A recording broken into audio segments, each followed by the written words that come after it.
Hello and welcome to the Giant Bombcast GDC 2019 edition, Rich Gallup edition, Google Stadia edition, you name it, we've got it here. We're streaming this podcast. On this podcast. That's right.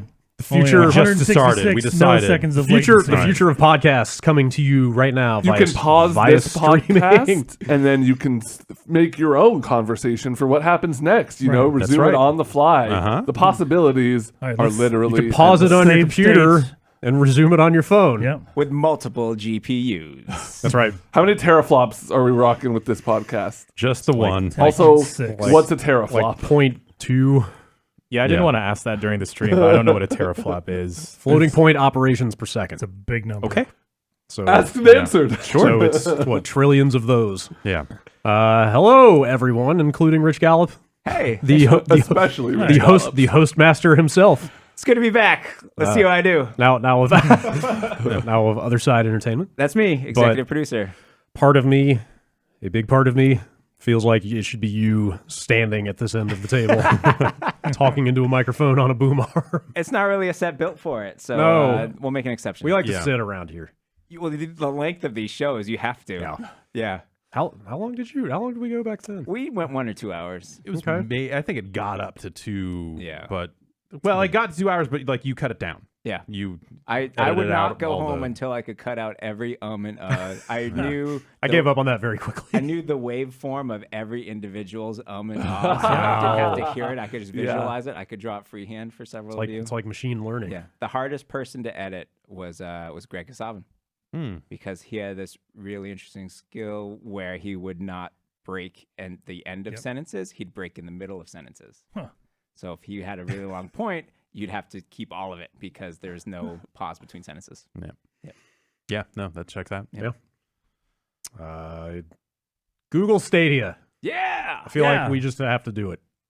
Yeah. Let's go. We just watched They that stream. Yeah, we just streamed us watching that stream. Yeah. Maybe if you were watching live, maybe you just came from watching that live. We're all afraid of the future to a certain degree. Yes, this but- exciting and alarming future is hurtling at us faster than I think any but of us it can keep is up with. Very exciting, yeah. We see the potential in this for sure. Yeah, It's they just some extraordinary stuff. Yeah, they announced their streaming service. It's kind of everything it was rumored to be, and yet also like very impressive and wide ranging, and a little scary at the same time. It's when you see like just as the different pieces of Google that they are leveraging to put it together when they're like, oh, right. Like, I don't think that I had necessarily thought about it in terms of like widespread YouTube integration and all that other stuff. You're like, oh, right. Yeah, Of like course, fucking Google. Like they have the biggest video platform in the world. They have the biggest mobile operating system in the world. They have presumably the biggest email system in the world. Yeah. And probably more data centers than anybody else in the world. Like they've got a lot of advantages. It was a really impressive talk, but Yeah. as a player, I need to see a game. Yep. And Yeah. like, what are we gonna? You guys feel the same way. Yeah. Also, like all those promises are super rad, and as a developer, you look at it like, wow, look at all the stuff we could do. But then I remember like, hey, remember when I worked in a giant corporation and how hard it was to get something from another department in another corporation? Like if they pull off just a fraction of everything they're promising, like that's I don't know if I'm repeating anything you guys have already said, but that's a Herculean effort, and it'll be awesome if they can do it. Yeah, I think that it becomes like the larger questions around internet infrastructure and like 5G deployment and stuff, like as kind of mobile catches up to that, because like landline run internet is rife with data caps and all the other crap that is ruining it. So what are the main points here of Google's new platform for people who didn't see the conference? Yeah, a lot of the kind of fundamental stuff that's been rumored is all there. So it's streaming based. Right. It is kind of any device you have that can stream. I guess technically they said it's any device that runs Chrome. Yeah, right?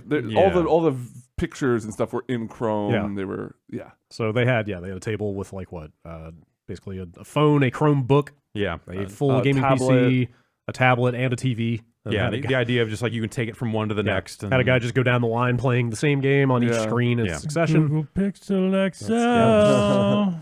I got one. Just saying. I have a television. My iPhone runs Chrome. Get yourself a Chromecast. They're saying no.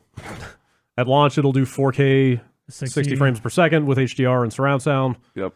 They brought Marty Stratton from id Software out to say Doom Eternal will be out on the platform and do all that stuff. So 4K 60. It's hard to find a twitchier game than Well, Doom.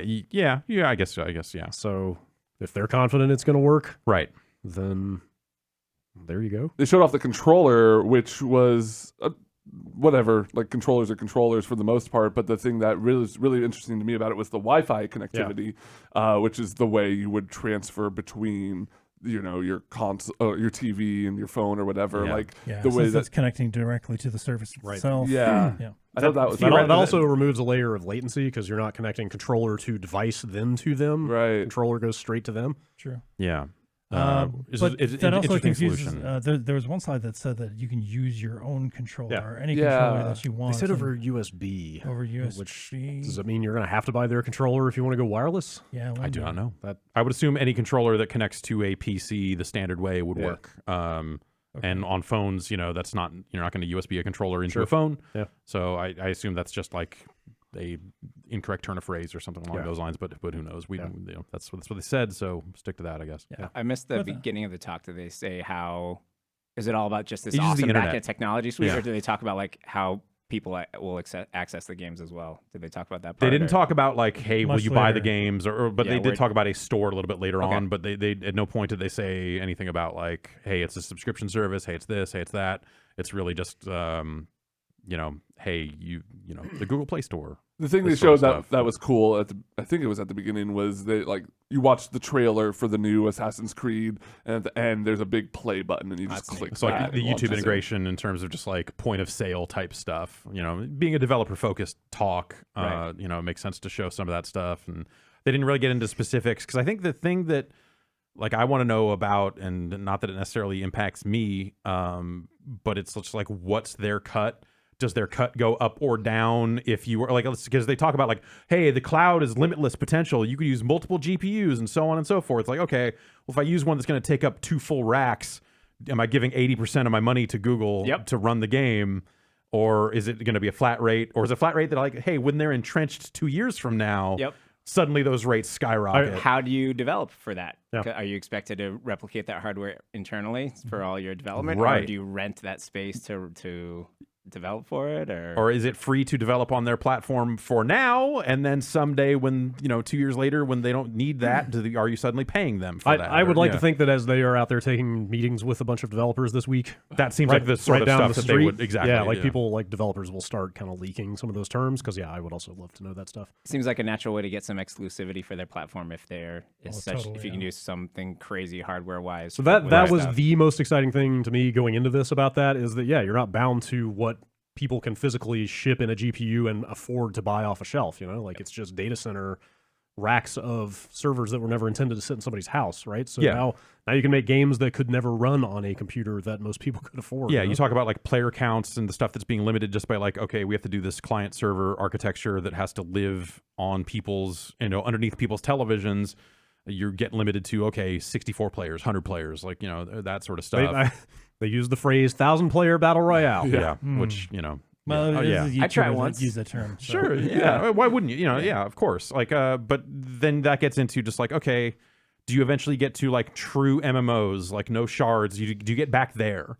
To where suddenly every player is in a total shared universe, like an MMO with potentially millions of people in the same world. Yeah. So game design, some sort of a second life, some sort of there.com, whatever it was in Ready Player One. Yeah. The Wasteland. Hypnospace. That's what they called it. Hypnospace. That's exactly what it is. As a developer, I was curious about the Portal stuff because this phrase has been bandied about the Netflix of games, and I was wondering if Google's like, this is our play for Netflix of games. It is a subscription service. No like business model talk, no ownership of games, none of that stuff. It's like they're going to be back this summer with some more information and some more about like games and stuff, and I feel like that might be a time we start hearing. That was already like a pretty dense presentation. I think it probably would have overloaded all that. Developer focused. Yeah. back-ended, with that then kind of pushes into individual meetings with developers where I'm sure they get specific about terms or more specific about that sort of stuff. They had a lot of cool features that the basic streaming stuff is the stuff we've all heard about and expected, but I'm trying to think, I like the one with the multi-split screen so thing. They mentioned what everyone else is doing. Yeah, split screen can come back where every player's split of the screen has its own computer dedicated to it, so there's no performance hit. Yeah. Talking about letting you set an independent camera in somebody else's game and zoom around, that could be really cool for esports spectating and stuff like that. What else? Save game handoff. Yep. Right. Developers or streamers being able to hand off a save game to you to play yourself in seconds. Which then seems like the sort of thing that if you were building a demo for a game, you would just say, here's the save state. I want players to be able to load and they can play it for X number of minutes before it shuts off and says, buy the game. Or it's post-game, post-launch stuff. You set up a certain scenario. Hey, you've got to beat it in this many turns or something like that. This certainly, it's weird how many things this eradicates without you thinking about it. You'll never have to patch a game again. Yeah. You'll never watch a patch download again. The save state thing that I thought of immediately was this is the last game of Grand Finals of Evo, and now you can play it and see if you could have beat Daigo. I was whatever. totally thinking when they were talking about latency, I was like, all right, bring Daigo out and make him do the parry thing on stage over a stream. I would still need to patch games, by the way, Brad. You would, as a player. Yes. I mean, even the game developers, as the player would never have to. We need to patch them even more. Of course. Yeah. Of course. They showed up the Google Assist thing where you could kind of, at the push of a button, say, I'm stuck on level 6. How do I beat it? And then they serve you up the top YouTube result for how do I beat level 6. It feels like there's a better way for that if you had the data, but they're pushing it off to hey, community YouTube videos. But I feel like the ideal thing there is you push the button and say I'm stuck here, and it says here's what you do. Not here's a video that probably shows you what you do. Kotaku ran a roundup of rumors they had heard yesterday about this, and the way that works, according to them, is that it supposedly will jump you to the spot in a video that shows you exactly what to do. Yeah, I don't know how the game figures that out. Visual matches, right? Yeah, I mean, guess so. if you're, if you know what every part of a game looks like because you've had AI stare at it for hundreds of hours, right? If someone says they're stuck here, you can jump to that video. You can jump to that portion of that video and do that sort of stuff, right? Or you end up in a situation where you have people that are uploading to YouTube tagging videos a certain way. To be hey, this is this part of this game, but that's probably something that if you're playing the game on their platform to create that content, it knows where you made it from, it knows where you were in the game when you made it, it knows all that stuff too. Yeah, is there a literal streaming button on that controller, or there's some kind of capture-y kind of button? They basically said, I mean, I guess this is a no-brainer. Anybody playing a game on this thing can also just stream it instantly. Yeah, and it streams from them. Yeah. Unless it's a Square game, in which case the cutscenes are probably blocked. I'm sure that they I wonder, I mean, maybe they're the big enough company to come through and be like, no, fuck it. We're not going to integrate blocking into this thing. Just deal with it. If you want a game on our service, you have to let people stream the whole thing. Yeah. I think it was one of you two who pointed it out, but shout outs to Ubisoft for showing up at the launch of a new console, as they quote unquote console, showing full support. As they do. One of the most exciting things for me is that there's no investment. I don't have to go out and get a part-time job to get this new console. I've got a Chromecast at home. I've got an app that I can put on my phone to check this out. You've got a wired controller. This sounds like there's no barrier to entry. This is great. Yeah. It's also the death of game ownership. I was going to say the flip side of that is people out there buying limited run games and the kind of boutique physical copies of stuff are going to hate this. Or hey, I want to continue to play this game in perpetuity as long as this hardware holds up. Suddenly that is. Which is already fading away as games transition into live services and stuff anyway. But, the idea of okay, I could get a copy of this game onto a hard drive and play it whenever I want. Sure. If this is your only gaming platform and your internet goes out, you have literally nothing to do with it. You can't. There's no single-player game. There's no nothing to fire up. Right. So you can play that dinosaur game. Cool. What is that? It's a dumb thing built into Chrome. Okay. Yeah. If there's no internet and you try and get on Chrome, you can... That's what I was wondering about the Portal stuff, because if it does turn into a subscription thing, then it would completely change the way people make games. Right. Because if everything's kind of free to play at that point, it's all about you can't count on, if someone spends tens of dollars on your game, you can count on them trying it for a while because they like, I spent all this money, I'm going to try it. Yeah. But if instead someone's just trying it for free, you're looking at what's happened in the mobile game space. Like you better make sure that like your onboarding funnel is the phrase is as optimized as possible. Like I might have your attention for 15 seconds. How do I keep it? And if you got to 30 seconds, like how many actions have you done? When did you fall off in this onboarding funnel? How can we do to optimize it? And all of a sudden these games that like a lot of modern games have really bad tutorials. Mm-hmm. And that's okay because I've already spent money. I'm just going to fight my way through it because I know up ahead is some amazing other investment you did instead. And so now it's going to be all about tutorials again and onboarding ramps if it turns into a subscription service. Well, I wonder if that's even if it's not a subscription service, but like if that becomes the demo that you feed to players, like do you suddenly have to like, hey, that demo needs to be do you have to make it? Like, but also you're getting zillions of data points back about awesome. that demo. And if we can watch gameplay, like the thing you mentioned about sharing a save, like that is awesome because like we have so many players helping us out with Underworld Ascendant right now, making it better. And if we could, instead of saying, hey, could you just start this game from the beginning, you say like, hey, we did this neat thing on the 3rd level, like hop here's into a save, like, and then we can watch what you do. Right. Maybe split screen it, see what everyone's doing. Like, oh, as a dev tool, that data just helps make the game get better. And it kind of takes the aspect of like, hey, do you have some weird configuration issue? Is your computer different than the norm that break like that type of QA is gone? In theory. Yeah. No more driver updates. Except for you're probably not just shipping on this platform, so then it becomes like, okay, now you need to do work to get it everywhere. Except and that's the other challenge as an indie dev is like, all right, what's the investment to support this platform as well? But yeah, like id got out there and said it took them a couple of weeks to get Doom up and running on that thing, but they're id. They're Bethesda. Yeah, I mean that's all true except when you are only shipping on that platform because so they've hired Jade Raymond as a VP who's running games and entertainment. It was Yeah, great to see that phrase the come G&E back. group. The G&E group is back. Is that the name of it? Stadia Games and Entertainment. Yeah. Yep. So that's their publishing arm. Yep. Yeah. So it sounds like they will be signing exclusive deals with developers to make That games. was Stadia Partners, so that was their aspect of just like, okay, we're going to do deals with external, but it was also like, hey, we're probably going to buy some people or build some teams. Well, yeah, she didn't. Yeah, she said she just used the phrase like first party studios or something. So yeah, that implies either they will be putting teams together or buying them, as well as an MP3 site and a TV site. The full G&E cover all your bases. Google Metacritic, TV.com. Yep. Oh yeah.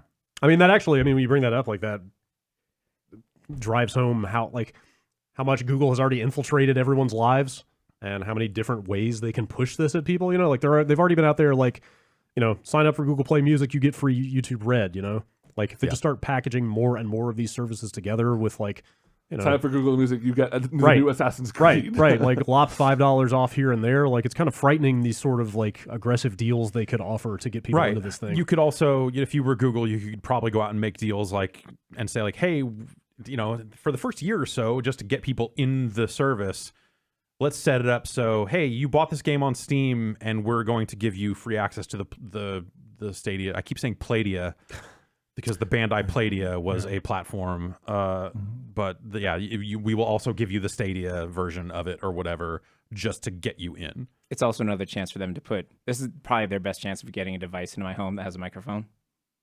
Sure. That controller, Yeah. I've dodged all that Did stuff so they far. say it had one? I don't know, Well, but it probably does. It has to. Everything has a microphone now. Yep. They did show the microphone on the bottom. They did. Yeah. Okay. I have no Internet of Things in my house, and Nice. Yeah, You should get some things right. and then disconnect them and put them under a Faraday cage. Yep. Put them in a DMZ. And my phone obviously is the one. Yes. Yeah. Is the microphone right next to the Konami code? Yes, it is. God. Yeah. They put the Konami code on the bottom of the controller. Yes. At least What in does that. that Pretty mean? silly. I don't know.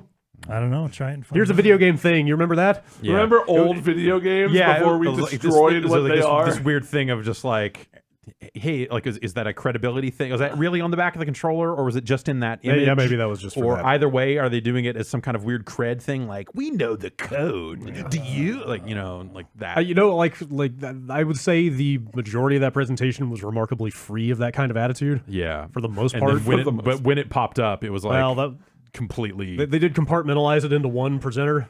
Yeah, they did. The rest of it felt pretty grounded and like I liked the machine learning art style exploration that involved Pac-Man. That was wild. Yeah. That was cool. Ridiculous, I don't yeah. know how like you'd need it for more than a week as a game developer. But obviously, I don't know enough about what it does. But like Right. like that first bit of just like here, take a texture and just throw it. We'll throw it across your entire game for you. Like that's awesome. Yeah. Like I'd love to play with that. The scary aspect of that to me is the potential to automate the art process. Well, I and mean, what there's, that might do there's to going to be so much fine tuning that's But yeah, involved, sure. But Yeah. it can give you some really good ideas on where to go for like a theme, Yeah. you know, or an art style. Yeah, and it's it then it just becomes like how robust is the tech? How how resilient is it on bad internet? We have heard Yeah. reports that people from with average to like not great internet have still had pleasant experiences with Yeah. Google's tech. We saw plenty of stream glitches just during the stream that we watched. You know, Yeah, that's yeah, going to be yeah, something some- that happens during gameplay Right. now. That's something that we're going to have to. I mean, But they- does that they- happen less often than say, Anthem crashing and turning off a PS4? Yeah. You know, Right. Yeah. or do we get that too? Where like, oh, whoops, we pushed a bad build to Google's Blades, and now the whole thing is on fire. software you know? crashes. Like they're never Yeah. gonna iron out every bug. So. Yeah. But if you only have to test against like But yeah, that platform, Yeah. is that easier? I started to say they would at least have the stability of consoles, but I don't know if that's necessarily a great comparison point at the moment. Game developers traditionally have bigger eyes than their stomachs, so there's always that trade off. Like, oh, we could fix all these bugs. Oh, we could get this one more thing in. Another thing I thought of during the break is, I mean, if you go by their kind of B-roll or their kind of sizzle reel of their data centers, like these things live on racks, like physical racks. Do you ever hit a point where you try to play during prime time and they're like, hey, all of our instances are busy. Right. Sit in this queue until one frees up so you can play. Yeah. I don't know. I mean, it's a good problem for them to have, right? Yeah, sure. Sure. for them to have, but not for us. Right. I mean, but but presumably that- that's a temporary thing of just like, and okay, they're like, oh, we got to build out more. throw another just rack add in it. there. Totally. Yeah. Totally. Until we reach a future where like basically all of Nevada and Utah is just one big server farm. Well, that was going to happen anyway. Yeah. I think we're most of the way there. But they just use it for drones now. Soon they're going to use it for Assassin's Creeds. Kind of the same thing. Yeah, if you think about it. Ugh. Yeah, and then you start to get into the bad business of internet and net neutrality and all other stuff. Like, does Google just go in and cut a bunch of deals with ISPs to put the server racks into the ISPs, so that it is not traveling over public internet, so it is less expensive, so that they are getting their hooks deeper and deeper and deeper and deeper into everything. Because Lord knows if anyone can like cut a deal with ISP, if anyone out there is powerful enough to cut that kind of a deal with ISPs, it's Google. It's Google. It reminds me of Riot. They at one point said that they were going to try to build their own internet Yeah. for League. Yeah. I'm like, all right, Awesome. yeah, just like, okay, we need lower latency. We need to build our own internet. We're working on it. Google seems like they already maybe have kind of done that in a weirdly quieter but somehow darker way. They harped and harped on how many data centers they have and how distributed they are and how close you will be to them. Yeah. As if just, I mean, trying to drive home that like, hey, this thing's low latency, it'll play right, but also, it's a little scary to see. You got to think they tendrils won't ship everywhere. it unless it Yeah, they yes, figure that out. yeah. For most people. Right. Yeah. And yeah, we did see a lot of people saying that the test they ran with Assassins and some other stuff that I've heard that it works. No, it's just the 1080p test. Like we haven't heard anything about the 4K. Yeah, you sure, know. Well, they seem We'll confident see. in that. I know, as well. but Is that a thing that a lot of people care about? Because it's just not on my No, radar at all. I Okay. still have a 1080p TV. Yeah. Good. Same. I have a 4K TV. yeah, and- like it's not going to make any difference on my phone or anything like Right. that. But yeah. but my TV. Yeah, I don't it's know really that that good. would be a limiting factor for people to get into this Right. thing. If like They don't care. They're going straight to 8K. They Yeah. already said it. right, yeah. But presumably they've done all the bandwidth math. Like that's all that is at some point is just like looking at infrastructure, which admittedly is pretty bad. I mean, this was for no particular reason, but I was looking at 10 gigabit network hardware over the weekend. So like that shit's coming. Yeah. The world's getting crazy. But but also like that there's disparity there. Like, Yeah. you have gigabit Ethernet, but plenty of other people don't. They're only committing to what is it, US, UK, Canada, and Europe. Parts Said of most Europe. most This of year. Europe, I think, is what they said. That's Yeah. But again, we have people writing in saying like, hey, I've got a 40 megabit connection and it was totally fine for me. right. So Yeah, I got 80. I think 80 up, 80 so down on they speed test. They seem to be feeling good about it. Yeah, and then we'll see. The ultimate push is probably like 5G mobile, like that sort of stuff, like getting people playing on those devices with that type of latency and that type of performance is probably where their ultimate goal is. Like they talk about game about 8K and all that other stuff because that's what people care about right now. But I'm sure they're sitting here thinking like, okay, when we get that mobile infrastructure out there and upgraded and where it needs to be, like then you'll see some serious shit everywhere you go. With that coverage. Well, yeah. Sure. Yeah, it's a lot of the stuff that we kind of knew that this was going to be, maybe more kind of roundly collecting together Google's other services in a way that I hadn't anticipated, but you kind of know what that stuff is, but there's something about it. Like I said, when we were streaming it, like I am scared is not the word. Like, yeah, there's something off-putting about this whole thing. Like it's exciting in a way, like, oh, you know, a lot of new game designs and ideas are capable are available to developers when you start offloading that stuff onto the internet. And that's potentially really cool. But there's just something very dark about all this that, as someone who's been playing games for a very long time, like I'm left like a little shook and just like, ugh, like this feeling of just like my whole body kind of clenched up watching parts of that thing. Yeah, I am with you, and I haven't like released. It's not about whether it works or not. I'm confident that it will work fine. There's just something about the business of games and all this other stuff that just go like, this is the thing that like really completely giving up physical media. You know, there's a lot of like, you know, like core values, I guess. Like yes, I mean I was gonna say like I'm with you, and I suspect the primary reason is because we're old. Like this is not how games worked as you know for the last 30 years. There's something scary about like handing Google the keys. Yeah. Handing any one company or two companies, however many, like because the minute you're streaming that stuff, they can shut off whatever they want, whenever they want, for a variety of reasons. And I don't really get too big on the ownership stuff because so many games have become live services that you someday you're not going to be able to play Destiny. Yeah, anymore. Destiny is worthless if they shut the servers down. Exactly. Like, you can't do anything. It's like with you can get it on a disc, but unless someone cooks up a private server for it, so that's the thing is like that's still yes. Now you don't even have a local copy of the game. Exactly. To run. Yeah, like I mean, yes, the reasonable way to phrase this is that it upends like every aspect of game ownership, huge and privacy concerns. And, like just it checks so many boxes for just like dark future. For me, along with checking a lot of boxes of just like, oh, there's a lot of really new, exciting potential here that I'm so fucking torn. Yeah. But like I said, there's a feeling in the pit of my stomach that feels bad, and I can't quite articulate why. No, I think I'm with you. Feels dark cyber future in the bad way and the good way, and I don't know, man. It seems like how many seems like the kind of just don't give a shit. Yeah, like the kind of thing that totally. there's Of course they people won't. out Yes, there. that's part of why I'm like, Yeah, I people know. that are coming of just age like, with fuck this, like they will not even notice. Yeah. But I'm with you.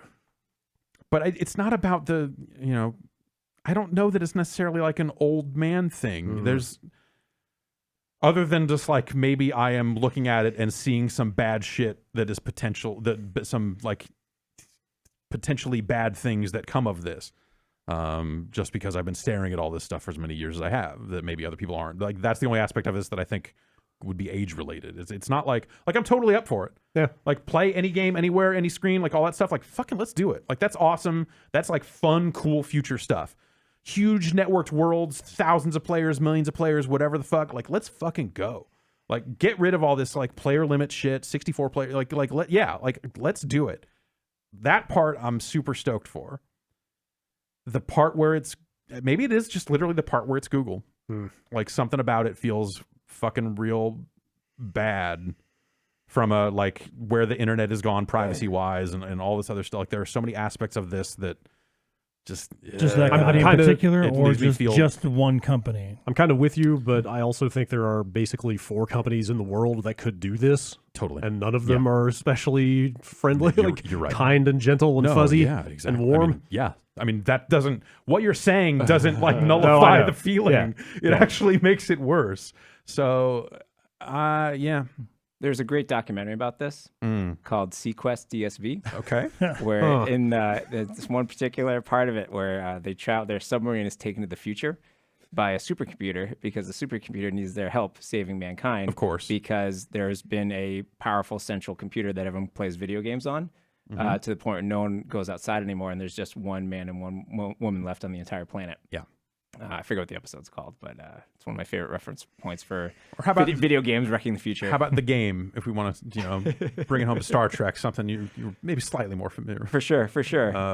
Well, the children save us in the game. The children aren't going to save us this time. No, actually, Jed, no Will Wheaton this time. Yeah. Yep. I don't know, man. That's no joke. That's like one of the highlights of my career is getting that Easter egg in the Star Trek timelines that you can play the game on your phone. Yep. That's fantastic. It's amazing it took that long for it to happen. And now it's probably happened a bunch with VR headsets, but Yeah. I was gonna say, like, where's like the Magic Leap version of the game? yeah, someone made it down there. Yeah. You know they did. Yeah. Yep. For the 4 people that have a Magic. But I want to watch that Sequest episode. Hearing all this talk, I think see if it's any good. Yeah. It was a real thing. I didn't make it up. That was a real episode. No, I believe you. That will be our guidepost for how the future will Yeah. go. Yeah. We'll watch that, and I think it'll answer a lot of questions It will. about where It'll be Google's good. Yeah. going. So, yeah. Yeah, this whole thing is exciting and kind of alarming at the same time. Yeah. Yeah, because it is my big changes takeaway. like fundamentally. Yeah. Oh man, how we One of probably, I mean, if this thing takes off, like one of the biggest changes to the business model Totally. ever. Like, people talk about like, oh, when games went HD, it was a big deal. When they went polygonal, that's a big deal. Like, this is like potentially this is the shit that eradicates everything that came before it type stuff, and like people are like, what? You had to hook up a thing to a thing? Yeah. I just got that built into my stuff that I already use for the porno. Yeah. What? Yeah. Yeah. See where it goes. I wish they'd had a game or two to announce, quite honestly. Like when Jade Raymond came out at the end, like when she said like we will be building teams, like I was hoping for like, oh, we have brought so and so on board. Like I was hoping to hear a couple names. Yeah, There's got to be something in E3. They do have that demo. Yes, sure, it's like sure. a just fully destructible city you can fly around and shoot buildings in, and it's playable there. Okay. So Sure. we'll probably see some reports from that. As I don't people know. get their hands I on guess it. I don't necessarily want Google to acquire studios, but it would have been like a crazy thing to hear. Like, oh, we bought HQ. Konami. That was but the first thing when the rumor started hitting about Sony buying Take-Two, and then them denying. I was like, actually, like the first thought I had was like, Google would outspend them for it. Sure. Like if Google's going to get into this hard, then they're going to be the ones to buy Take-Two. Yeah, but maybe if anyone will buy Take-Two. I mean, maybe they're big enough name and they are offering enough cool features and radical shit you can't get anywhere else. They're better off building those teams from the ground up because they can attract the talent without having to pay for the Yeah, studios. I imagine there's a lot of developers out there who would love to be on the like cutting edge of this. Yeah. Like if it's really as revolutionary as they say it is. Because everything about this says they are going to see this through. Like nothing about this seemed like it was dipping a toe in. They seem very, very committed to this. Yeah. So. I mean, you could make the case though that Google did big splashy rollouts of a lot of things over the years that they Google Plus, Google Plus, Google Buzz, fair, yeah, yes, Google Fiber, fair. yeah, exactly. They do have actually quite a Yeah. track record, but I mean they don't go to this amount of trouble without shipping some Hey, games on they this need it. platform. Yeah, I mean, but that's the other thing is like if it doesn't immediately take off, do they shut down and like, oh, I bought all these games, now they're gone, just like they are when like I can't play 32-bit iOS games on my phone anymore. Does it go like that? I'm just like, Fartcat's been ported to 64-bit. Thank you. I Wow. saw that. Oh, I'm I had very no idea. excited. Wow. Yep, we did. Man, we did that. That's the Summer Camp Studio slogan. We did. We did that's that. the best news I've heard all day. You're welcome. And it's now free to play. Oh, no kidding. But like free as in like it doesn't cost anything. Not that we put a bunch of free to play mechanics it's into just- gouge you. It's just it's there. It's free. No, I think the word you're looking for is free. It's a free game. Yep. Yeah, It's not freemium. they say it's launching this year, so they might be the first ones There's got out. to be a big thing at E3 then. There's got to be. Yeah, Yeah. totally. Yeah. Yep.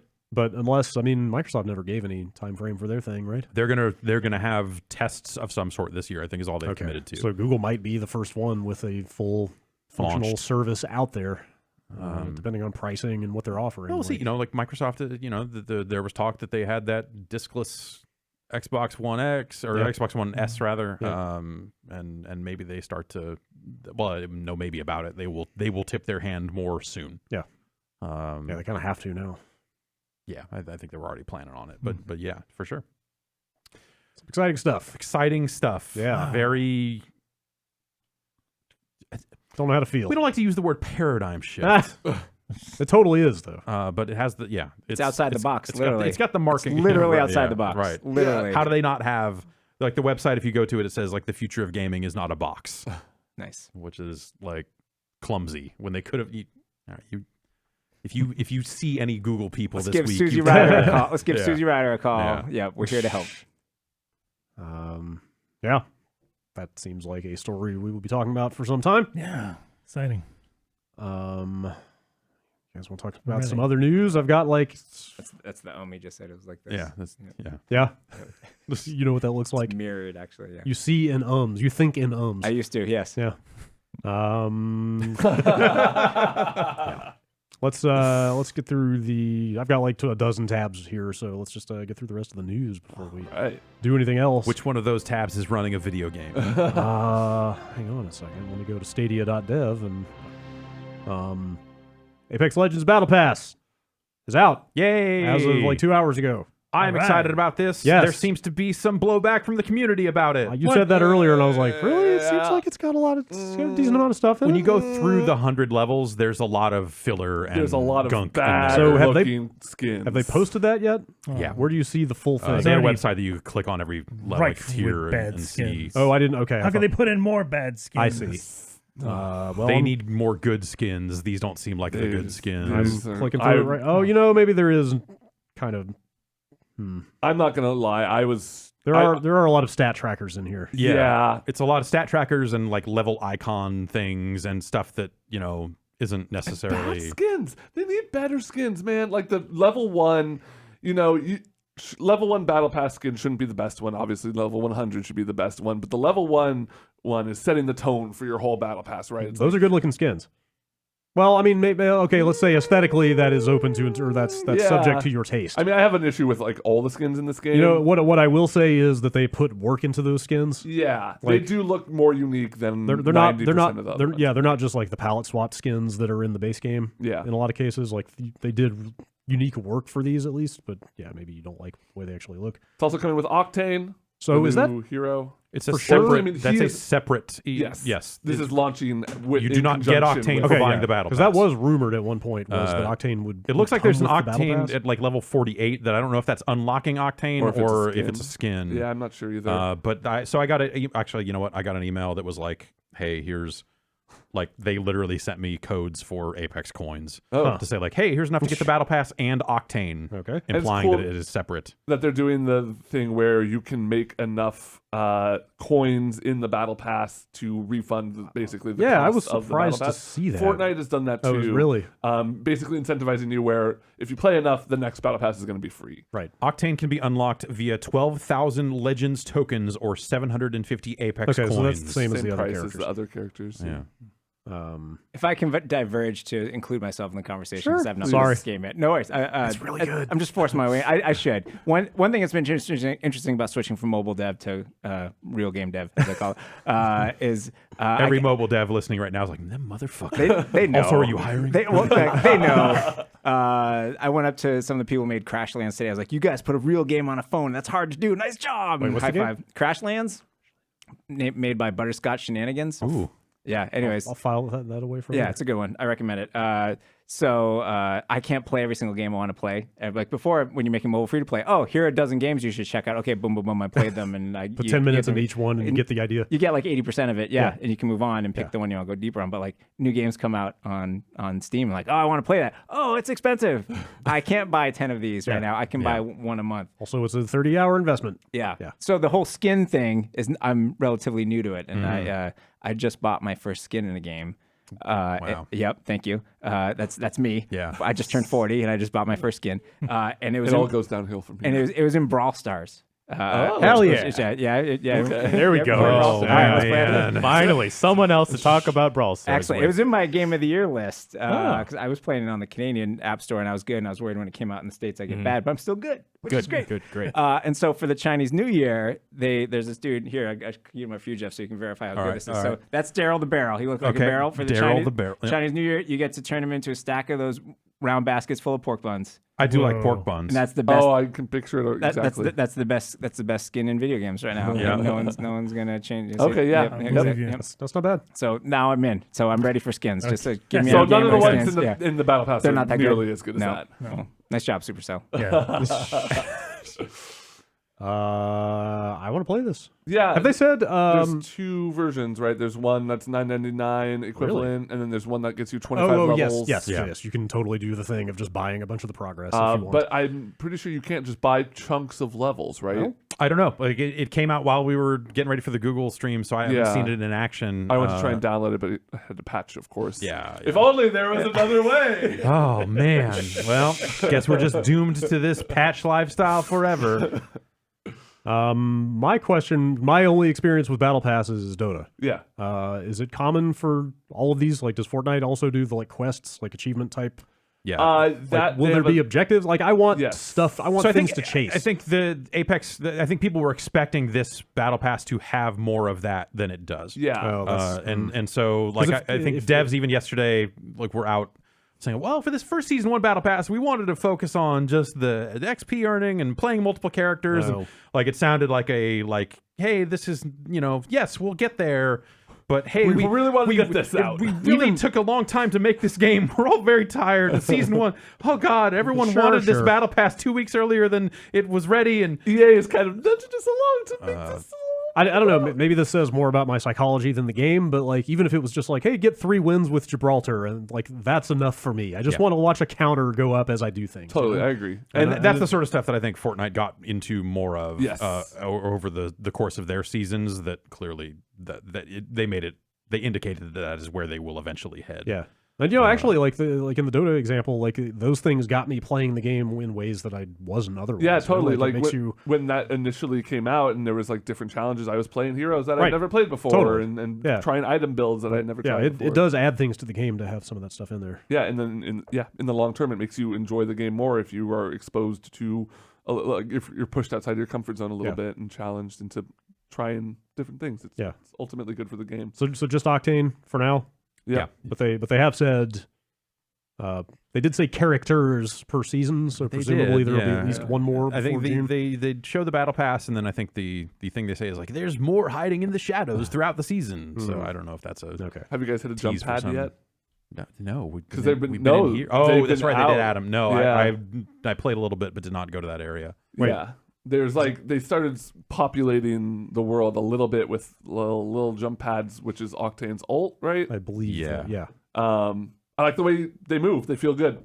It's like pretty fast horizontal movement, not only vertical. Oh, okay, I really cool. just like got from one side of a building to the opposite side in like I was wondering like how different it would be just from the boost ropes or whatever. Yeah, that, it's that like let you fly. pretty again. damn snappy. It Okay. feels in line with the other movement in that game. Yeah, cool. His passive of just regenerating health seems insane to me, and I know that you depends can on the race. exchange. You It can depends on the rate, exchange. right? I know the mechanic is you can exchange health for speed, Yeah. but in a game where health management is such a critical concern, Yeah, I wonder that's if a it's huge like you part of have the to game. wait 10 seconds without getting maybe hit or something. I think they did. There was some language around like when he's not getting shot at or something. Yeah, it's along out. those It's an lines. out of combat passive heal. Yeah, so maybe it's not as Every as- character in Brawl Stars has that. Yeah, that's true. Wow. Just gotta sit around for a bit, hide in some bushes. Yeah, you'll be all right. Man, I'm playing the wrong. Now that sounds like a video game. I don't know about y'all, but I had kind of fallen off that game a little bit, so this is exciting to get me to come back. I've been playing Apex around the edges a lot because I, got into the Division 2 and all the other stuff that's been coming out. So I've been playing Apex kind of just in my spare time. Yeah.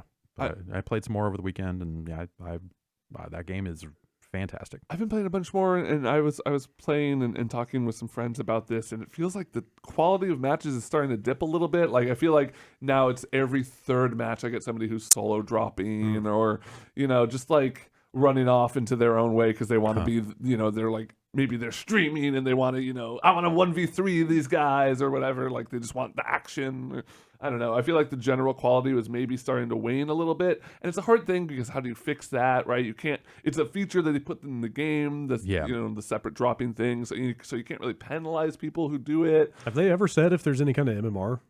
No, they haven't. And you just reminded me, I think the number one thing I really, really want them to fix is adding a rejoin. Because that game does tend to crash on PC Not all the time. It's but been better more since than, the last couple patches for me. It was Yeah. terrible for a while. I just updated a bunch of drivers too, which I'm sure will help. But they're still having no rejoin functionality Yeah. is a kind of a bummer. Yes, I'm with you on that. I think we alluded to this Sony Take-Two thing. It's like barely worth talking about at this point, but there Yeah. was a window of about 12 hours last week where it seemed like the biggest thing going. That this rumor hits financial press about Sony looking at acquiring Take-Two, but like none of it is real. So let's move on with our lives. I guess. Or at least like it's been like Sony came out and denied it, right? Yeah. They straight up said Sony shut it down. like stocks were starting to move based on No, speculation. so it was the other way and stuff, around, right? actually. So the Take-Two stock moved, and there was an analyst that sort of looked at that as evidence that this chatter was taking, that the stuff was taking place. It was just a bunch of speculation in the financial press. And that's the podcast And- right and- here and to that- talk about financial speculation. And that Yeah. blew up. That's Yeah, right. but it blew up and went everywhere. Like everybody was just like, "Oh my god, Sony's gonna buy like Grand Theft Auto 6 is gonna be a PlayStation exclusive." Like, holy shit. Anyway, not happening. Yeah. Yay. Yay. Yay. But we had to say that. Bullish. Oh yeah, I'm a little Bear. bearish. Depending on who you ask, I'm Yeah. a lot bearish, but I don't. Microsoft has officially come out and announced that Xbox Live for iOS and Android stuff. Yeah. That Cool. They kind of leaked themselves through their GDC panel 2-3 weeks ago. Was it the Xbox Game Stack? Which sounds So delicious. It's part of that.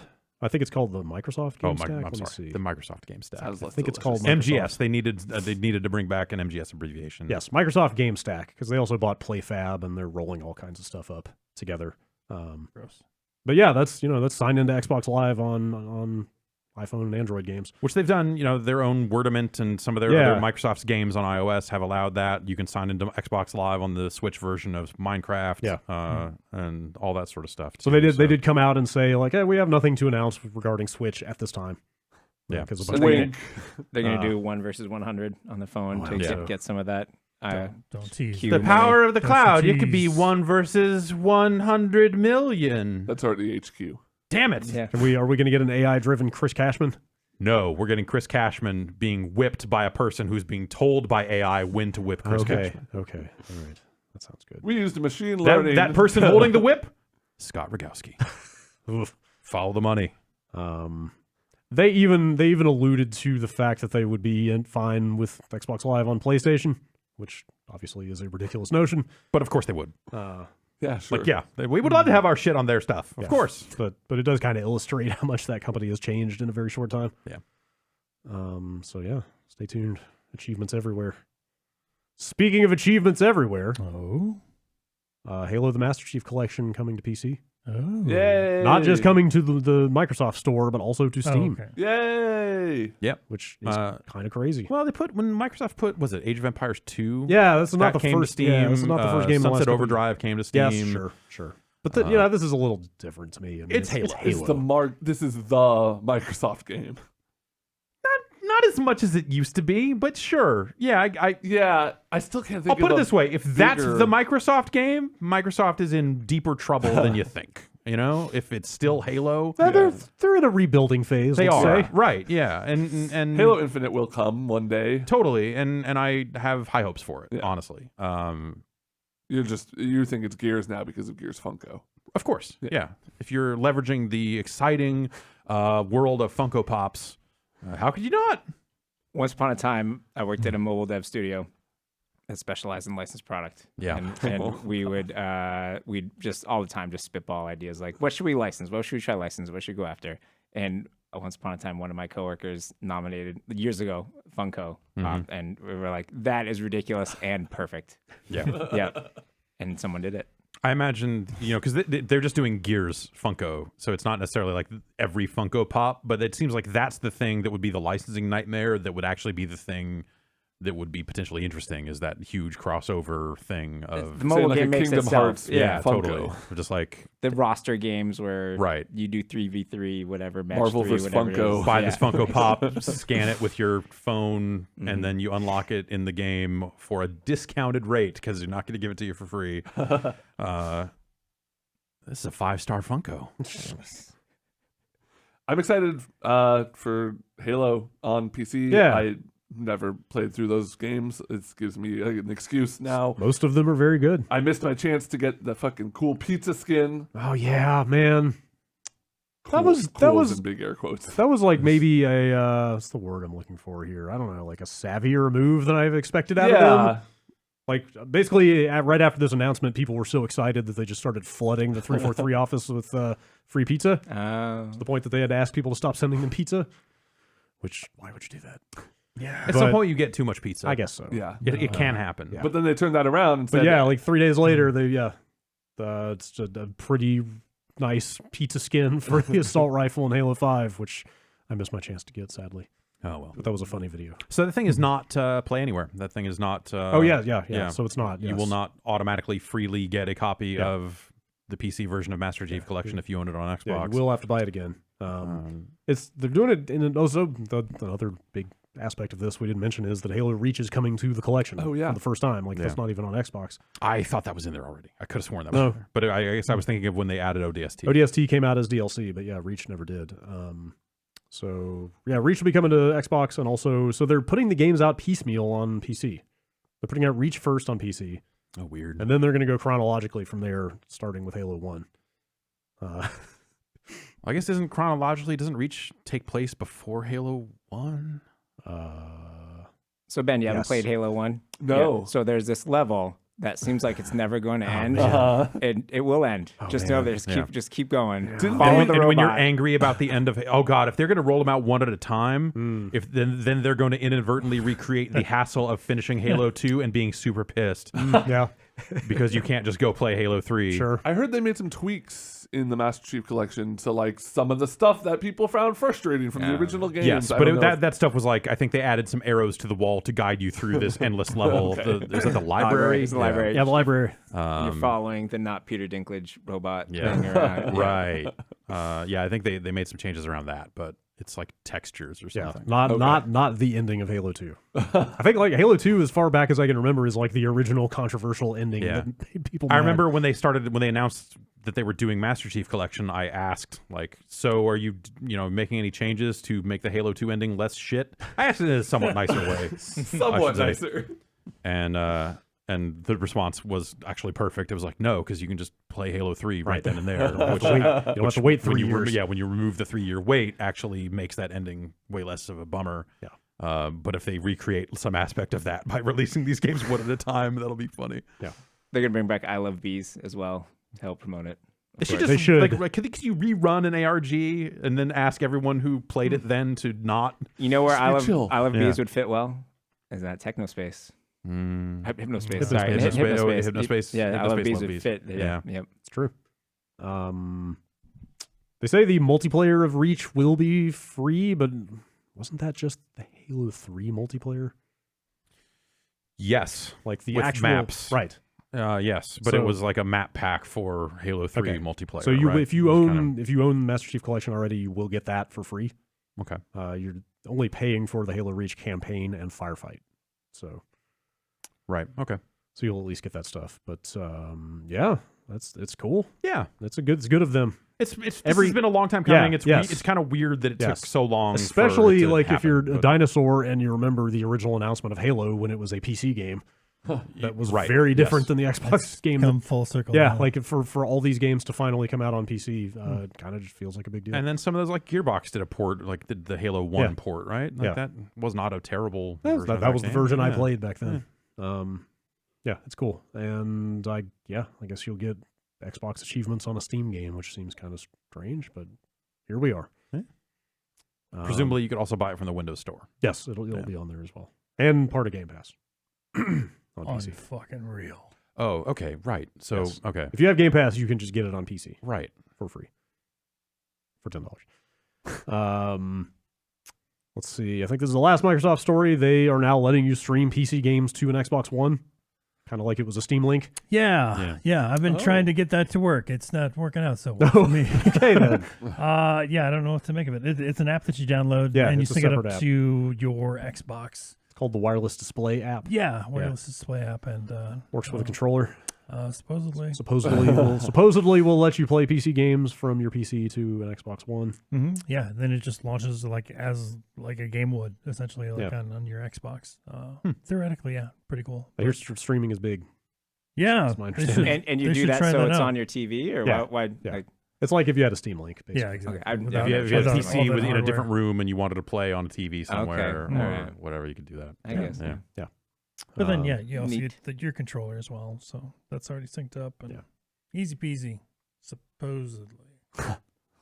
Because you could already do that the other way. You could already play your Xbox games on the PC through that app, like stream them that way. So Cool.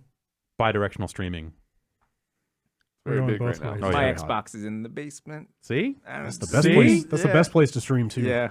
I got a finished basement. It's like just waiting for the Damn. kids to get a little older so I God, can turn into the thing. Remember basements, y'all? Man, I want a basement. Basements are I've great. never Had a I've never had a Oh, basement. basements are so good. Yeah. I will They're probably the never have a best. Basement's basement. not a big thing out here. Yeah. Yeah. I know. You don't know what you're missing. Yep.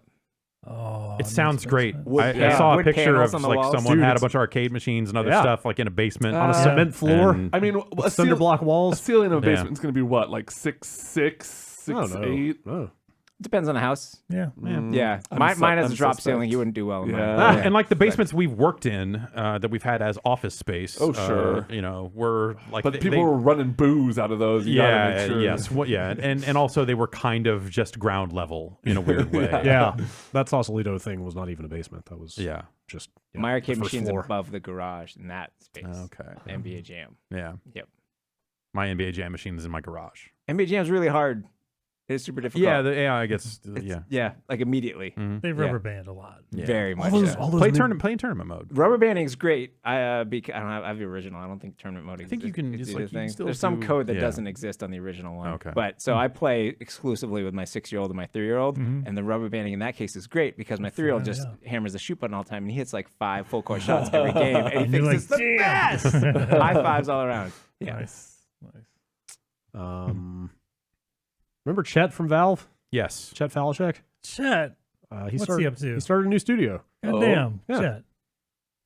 He was kind of the Valve mouthpiece for the longest time. Yeah, and then He was like the guy you saw. and he was out in with public. Bossa Studios for a little while, Yeah. right? Yeah. Doing that skateboarding game that didn't get enough players to live.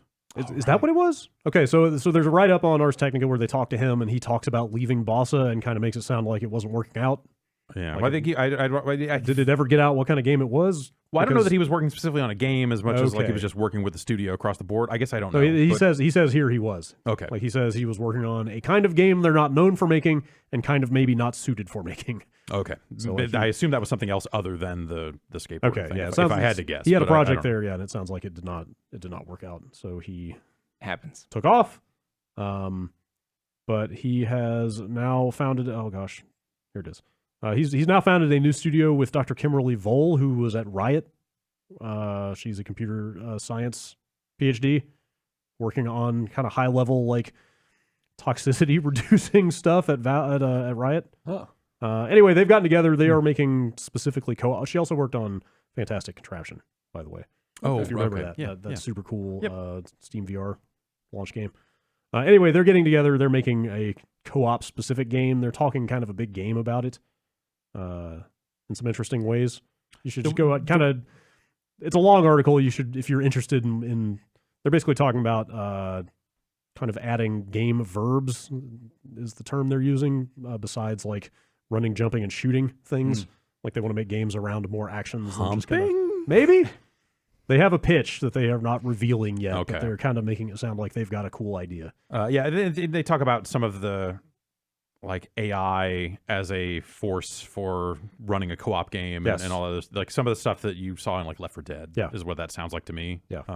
What's the name? They have a name for the studio, but not much else, right? Stray Bombay. Stray Bombay. That's what it Stray Bombay Company is the name of the developer. Yeah. I was trying to find, there's a line in here where they kind of talk about their philosophy for this stuff, but just go out and read the piece if you're interested in what they're up to, but it sounds pretty interesting.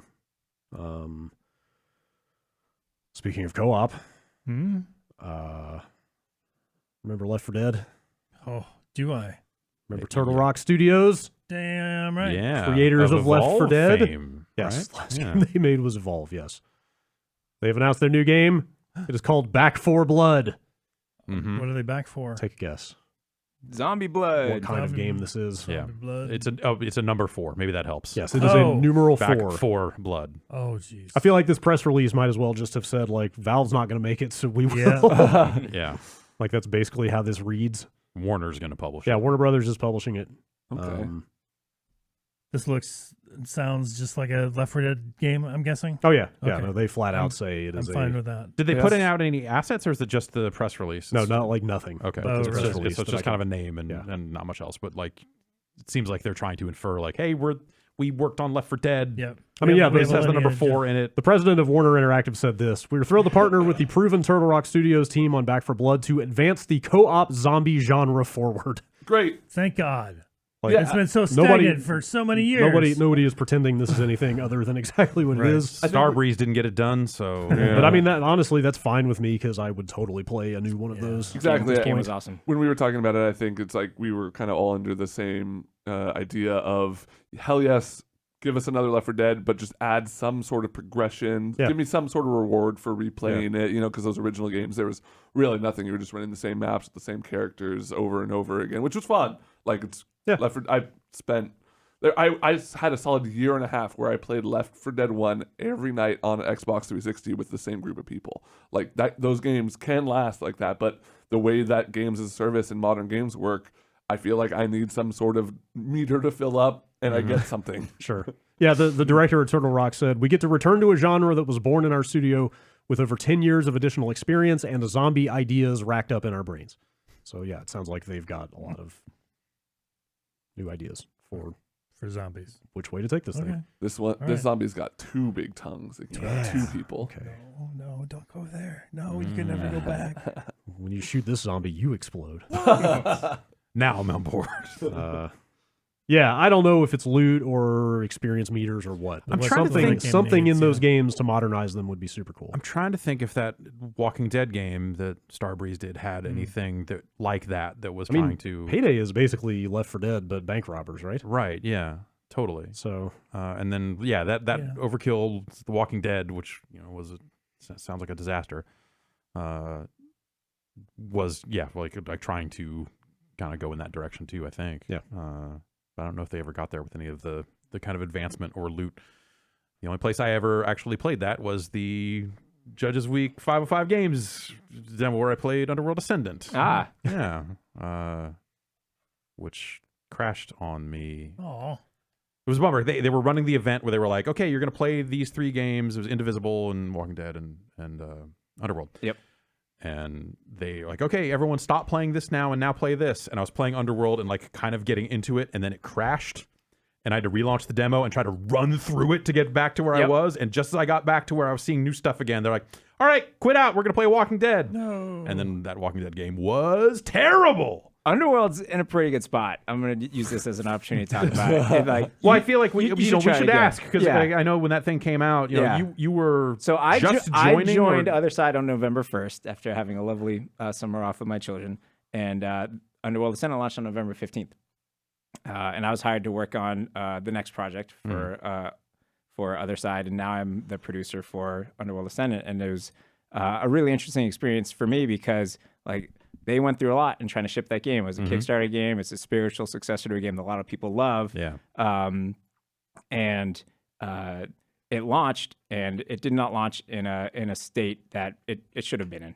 It's a tricky thing to talk about, but it was received poorly. And I got to come in and I had no emotional ties to the development of this game, but I did just come in with like 6 years of live ops experience and like all kinds of energy because I'm working for the first time in 6 months. Like, all right, let's go. Like, let's make this better. And they're like, and all the team, it's an awesome team. I love working with them, but they had all this weight on them that I was immune to or just wasn't aware of. So I was like, the analogy I've used with them and other people is like, I didn't realize it, but I was kind of like picking or ripping off scabs a little bit, or like, why is this decision? Why do we do this? Why would we do this? Like, I guess you just say like, something. 2 people like look at each other like, yeah. And it's been a lot of fun working with But them. it was and like helping 4 other them. people look at each other going, we got to kill this guy. I think they like me. Yeah, they say that it's a good crowd. We get along well, but it's surprisingly fun, I think, for them. But no, I expected it to be fun. Of like, all right, here's a game. We have data we have response. We have a very awesome fan base who wants to work with us to make this game better, to be the thing they want it to be. What can we do first, and what's that cadence? I don't know if you guys have watched the No Clip documentary on Hades right now. Yeah. The second episode's all about live ops, and it's been kind of adorable to watch him like learn this stuff, which has been my life for so long. Like, yeah, you have to make a decision of like, all right, when do we need to ship something by and what needs to be in it? And it's this tug of war, like, oh, we can do this one more thing. Like, well, if we do that one more thing, we have to test it, and that could add 1 or 2 more days to this release. And we have these fans that want this game better right now. So what's that push and pull? And we've since released 3 big updates to the game. We're working on the 4th right now. We're working on the console versions as well. It's been and it's a solid game now. There's more we want to do, and there's more our players want to do, and we want to do it. But it's been a fun frying pan to jump into, I'd say, in terms of like, there's so much we could do, and we want to do it all, but what do you do the incremental steps? And the players like it, and it's been really rewarding to work with them on it. And if you haven't played it in a while, definitely play it right now. Or if you want to wait a couple weeks because we're about to get another update out, that 3rd update I mentioned is currently in QA right now. That's a great one in terms of performance. So if you we're doing a bunch to decrease load times, increase frame rate, that kind of stuff, because we're porting to consoles, so we need to support that kind of stuff. Right. And we're also working on like there's a lot of stuff you could do to pull forward features that are reminiscent of Ultima Underworld, and we're trying to get more of that in the game as well. But it's we're an indie studio, we're a really small team, and the game, when you play it, feels really big. And that like it's a game you could play for 20 to 40 hours if you want to. And like my stand up for the game is done in 10 minutes to give you a picture of the size of the team that's working on it. Okay. Yeah. Yeah. So there's a lot of content there. There's a lot of gameplay there. Joe Fielder, as you know, he's the game director on it, so he can our old friend, he can tell you even more. But it's getting there. Yeah, I think that was my thing. Is every time I saw the game, it was like, this all sounds awesome, and like the idea of just like, hey, you're gonna kind of find your own solution using the tools in place, and like that kind of underworld stuff always looked really cool. It just, every demo pre-release, and this is all pre-release. Yep. It just looked a little too rough. It was like, okay, if this gets where it needs to be, this will be a thing. And then hearing about the launch, it was like, okay, it sounds like it didn't get there. So. Yeah, it's it will be a solid $20, $30 game, whatever the price is. That like you will feel like you got your money's worth if you are into working your way through a dark dungeon in the way you choose, whether it's fighting or sneaking or magic casting. The magic casting spell, the magic system is amazing. It has so much depth. I always loved the pitch for this thing. I never tried it because you guys, obviously ran into some bugs and stuff to fix, but I would love to get back to it because the I feel like it came out like in a really November. Also, it was the middle of November. It was like games were were 9 other games coming out. And it's awesome that the market and the community knows that you can make it better. Like No Man's Sky set a great example. Yeah, like if you like, and it'd be hard to say we're going to be the next No Man's Sky. That's a big promise, but it's nice that players give devs the time to make things better. It's like one of the more uplifting aspects of game development to me these days is that like every game seems to get a second chance if the developers are willing to give it a shot. And it's a business decision too. It's awesome that 505 is working with us on this as well, because if you had a different partner, maybe we don't get that opportunity, but we love working with 505 on it, and it's going to be a great game. Yeah, I guess that's not to say every developer has that luxury, but exactly. But when you do, like the players will go with you. For sure, and if you do it right, you're including the players in the process as well, which goes back to the whole Stadia thing of the more data you can get to make a game better, everyone wins. Sure. And we're also learning a lot about how we made that game and in terms of scope, so we got to announce System Shock 3. We got to show some System Shock 3 trailer this morning. It was at the Unity keynote last night. Okay. So now there's a new trailer out that. So if you want to see what Showdown's looking like and give us your opinion, please do, because it's something that we have to get right. But the response so far has been amazing, and that's being made by our studio in Austin. So in Boston is where we made Ultima Underworld. We're also working on the next game, and then the Austin studio is making System Shock 3, and of course we're so much cross-pollination. That's all going on. Are there any other studios that rhyme with Boston or Austin that you plan to open in the future? Yep, in Mauston. Okay, great. Yep. The love Mauston. That must this be time of year. That must be a town. Look out for the bugs. Yeah. But so how do you, as an indie team, It is in fact a Boston in Manchester. is there awesome? How do you, as an indie team, make a game that meets players' expectations for something as heady a franchise as System Shock 3, but also you can deliver at a reasonable quality bar? So it's a lot of fun. We're learning a lot, and really excited for people to finally see a little bit of System Shock 3. Cool. Excellent. Yeah. As an insignificant maggot, I'm always curious to see what Shodan is up to. So Awesome. that's exciting. Looking at IP cameras, I understand. Yeah. Ben, Huh? I understand you're here with our auto chess update. Oh yeah. So Brad, you have the story with the name of the company, but basically the original developers of Dota Auto Chess are now working with a Chinese mobile company called. Yeah, there's multiple companies mentioned in here.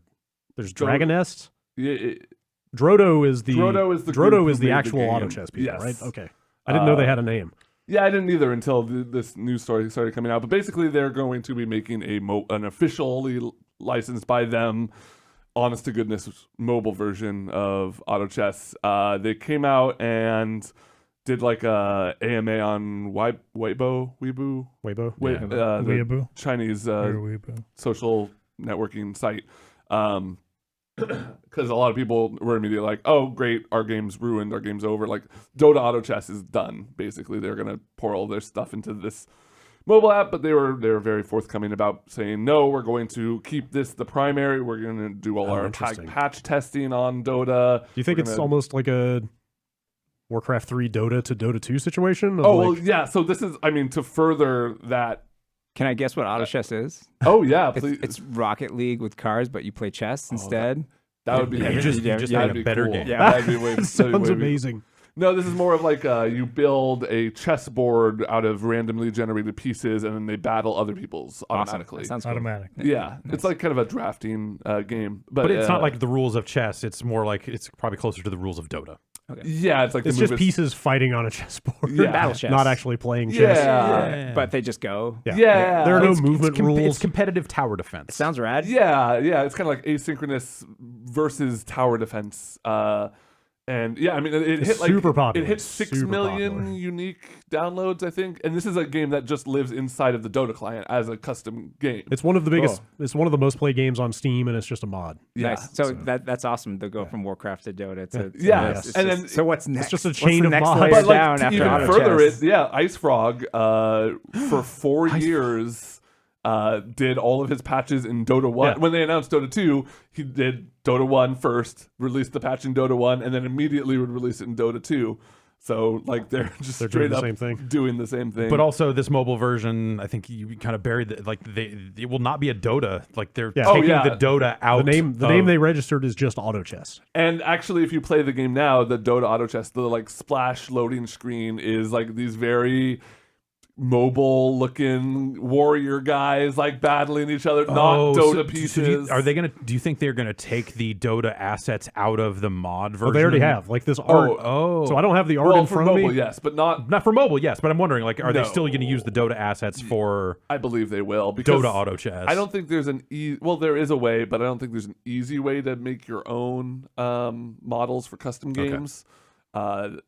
And this game already, like, if you ever look at people like talking about the code of this game, like digging through the code, they're saying like, I don't know how this runs. I don't know how this is a video game. These people are either in like 10 levels ahead of everyone or 20 levels behind. Right. But I feel like trying to add custom models into that mix is just going to make it even more. That does raise the point of characters based on characters based on characters, because like I don't have the art in front of me, the splash art for this new app, but the author of the story says I can see homages to Axe, Pudge, and Bloodseeker. Yeah. Those are characters based on models from Warcraft 3 that are in Dota 2.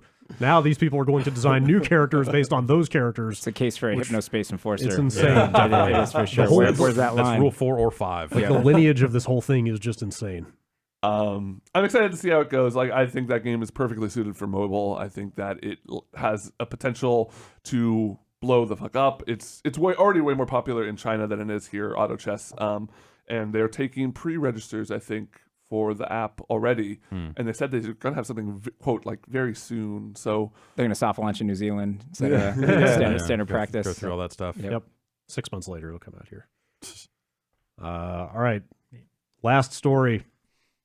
The headline on Kotaku reads, after cocaine arrest, Sega halts sales of new PS4 game. Man, I clicked on that one. Yeah. it was too cool. This game is too cool. Yeah. And so we're not going to sell it. That's right. I'm the not game- here officially endorsing cocaine as cool. The game is Judgment, which previously Or known Judge as like, Eyes. Project Judge Eyes. Yeah. I think the final name is Judgment. Was it announced as that here? Yeah, I think it was announced here as Judgment. Okay. Right? Anyway, Pierre Taki, who plays a Yakuza in that game, has been arrested for cocaine use. And In real life. Yes, in real life. And basically, everybody who works with him in Japan is flipping the fuck out. Sega has stopped Drugs selling. are very serious in Japan. Yes, they have like extremely severe laws about drug possession. He was a member use. of Denki Groove, Okay. so all their albums have been Yes. removed from streaming services, Wow. and for Boy. like they're not being reordered for physical versions. So Sega has suspended sales of Judgment, and also he was the voice of Olaf in The Frozen. the Japanese dubbed version of Frozen Oh, no. And Kingdom Hearts? and Yeah. Kingdom Hearts. Yeah. So They've said they're going to patch Kingdom Hearts. They're gonna. yeah, They're taking him out of the Japanese version of So Kingdom. They're going he's- to redub. yeah, he's being replaced in Frozen 2, It's and like they 3 are lines or something. But and they whatever. are changing the voiceover in Kingdom Hearts 3. crazy. This sucks. don't I was really looking It's forward to actually that game. it's actually like Yeah. kind of a bummer of a story, but the headline just sounds so Well, ridiculous. he was probably not going to do. Well, no, I guess they probably wouldn't. Are they dubbing it for U.S. release? They normally don't. With the They normally for don't. what, Yeah, Yakuza, so like Yakuza with games Judgment- don't get dubbed. But Yeah. I wonder if Judgment was getting a dub, I or don't know. if they're just going to have to replace. Yeah, that's just like fucking some bizarre ass Japan shit that you're just like, what the fuck? You're like, I don't know what. Let that dude do rails. I'm not his fucking dad. Yeah, there's plenty of. They didn't even get him on possession because they like searched his home and car and found nothing, but then they had him do a drug test and found Yeah. evidence of usage, and that was enough. That guy, so Denki Groove is responsible for, was it Denki Groove Jigoku V or 5? I don't know how, that is the game that became Bite Hell, that became Work Time Fun. Oh, Yep. wow. Oh, sure. So I didn't remember all that, but I knew Yeah. it was Yeah. a connection. Wow. That game was so awesome. That dude is responsible for, in Capping some weird pens. way, for that pen capping game. Man, Caps and pens. that's wild. So can I not buy that? Did they take that down too? Now they will. Yeah, now that you now, made the right. connection. No, fucking because you nice own that job. game physically. Exactly. You ain't streaming it from Google. Yeah. PSP games are real. Is what I'm saying. It's the only real They're games real. left. The UMD format Yeah. will last forever. No bit rot on a UMD disc. Nope, it's covered, There- man. yeah. It's Yeah. covered. Yes. And it's in a The dark room because no one goes in the room with the PSP games anymore. The only equivalent of the only thing bottle the only caps. thing left after the collapse of civilization will be cockroaches and UMDs. Great. and and memory sticks. I'm calling Yeah. it right now.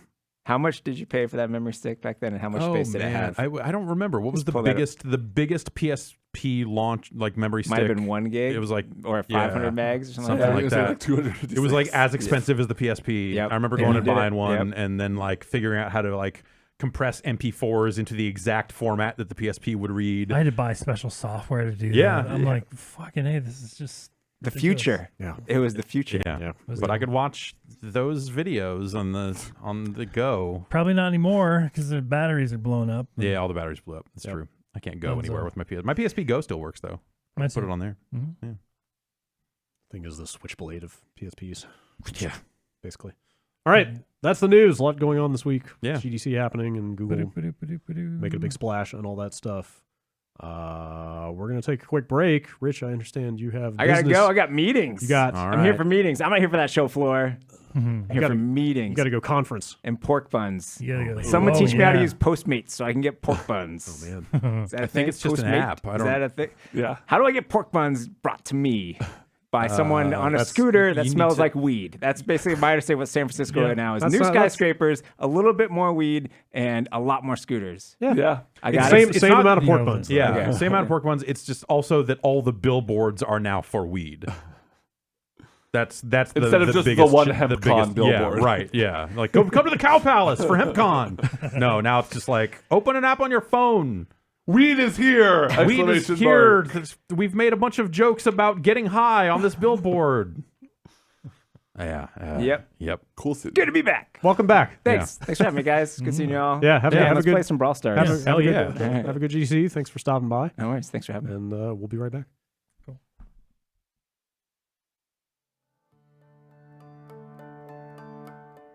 It's time to get on it. On what?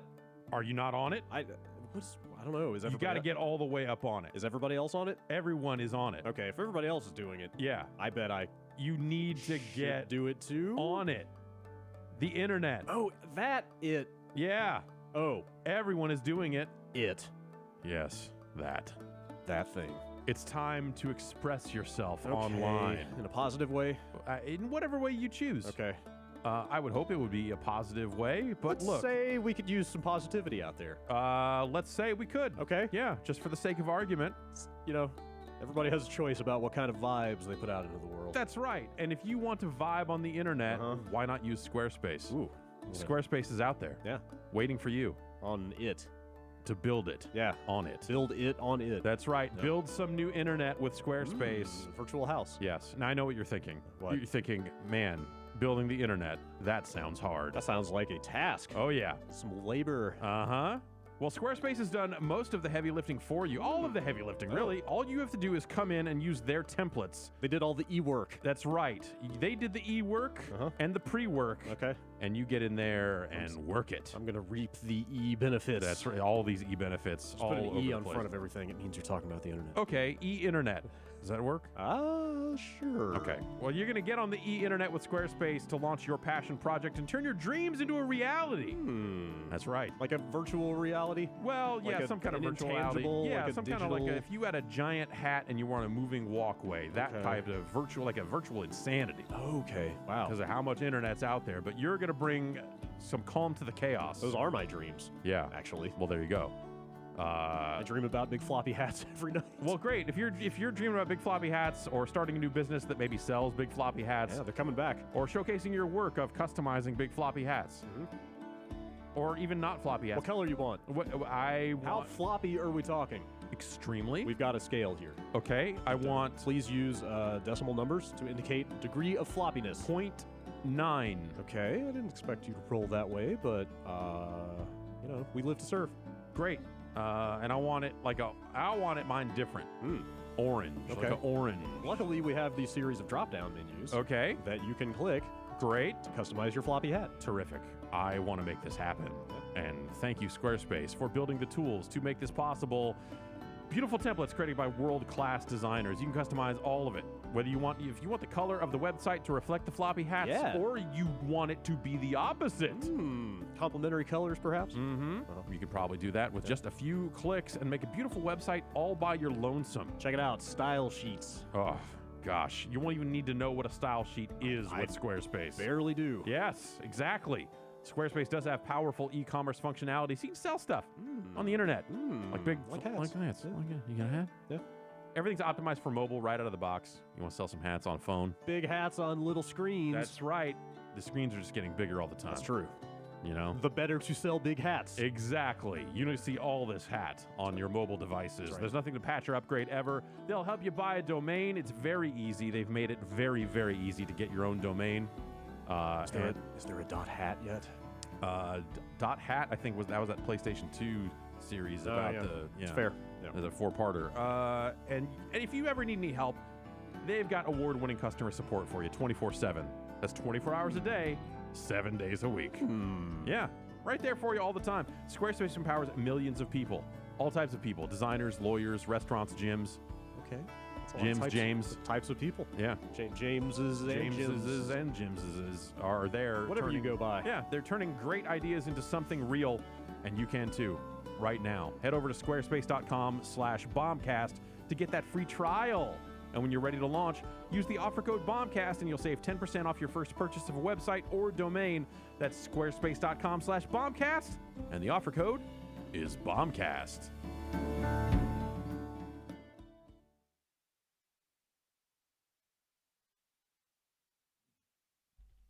Video games. Talk about them.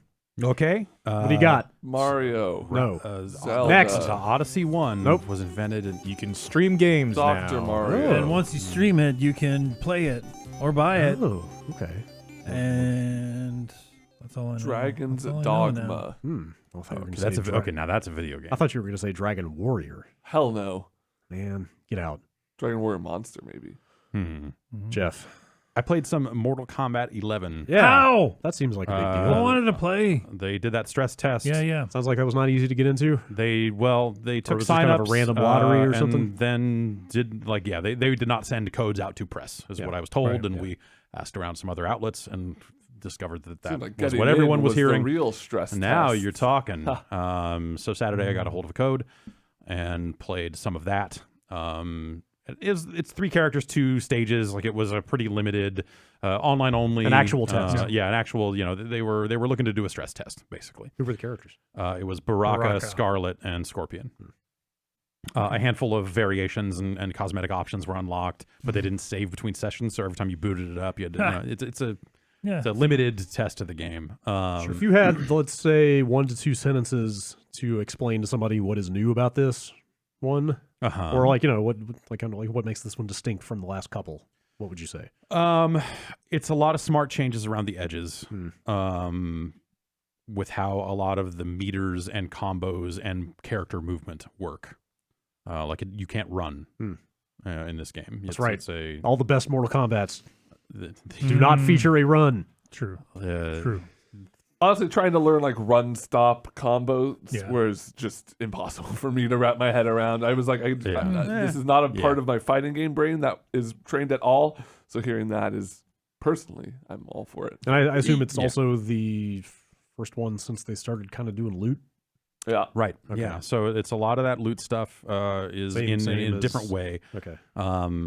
It's hard to know how some of that stuff will work in the final game, I guess, is the thing. But so you can customize characters cosmetically, and you can add additional moves, which is stuff that was in Injustice, but the moves were large. Were the moves attached to the gear?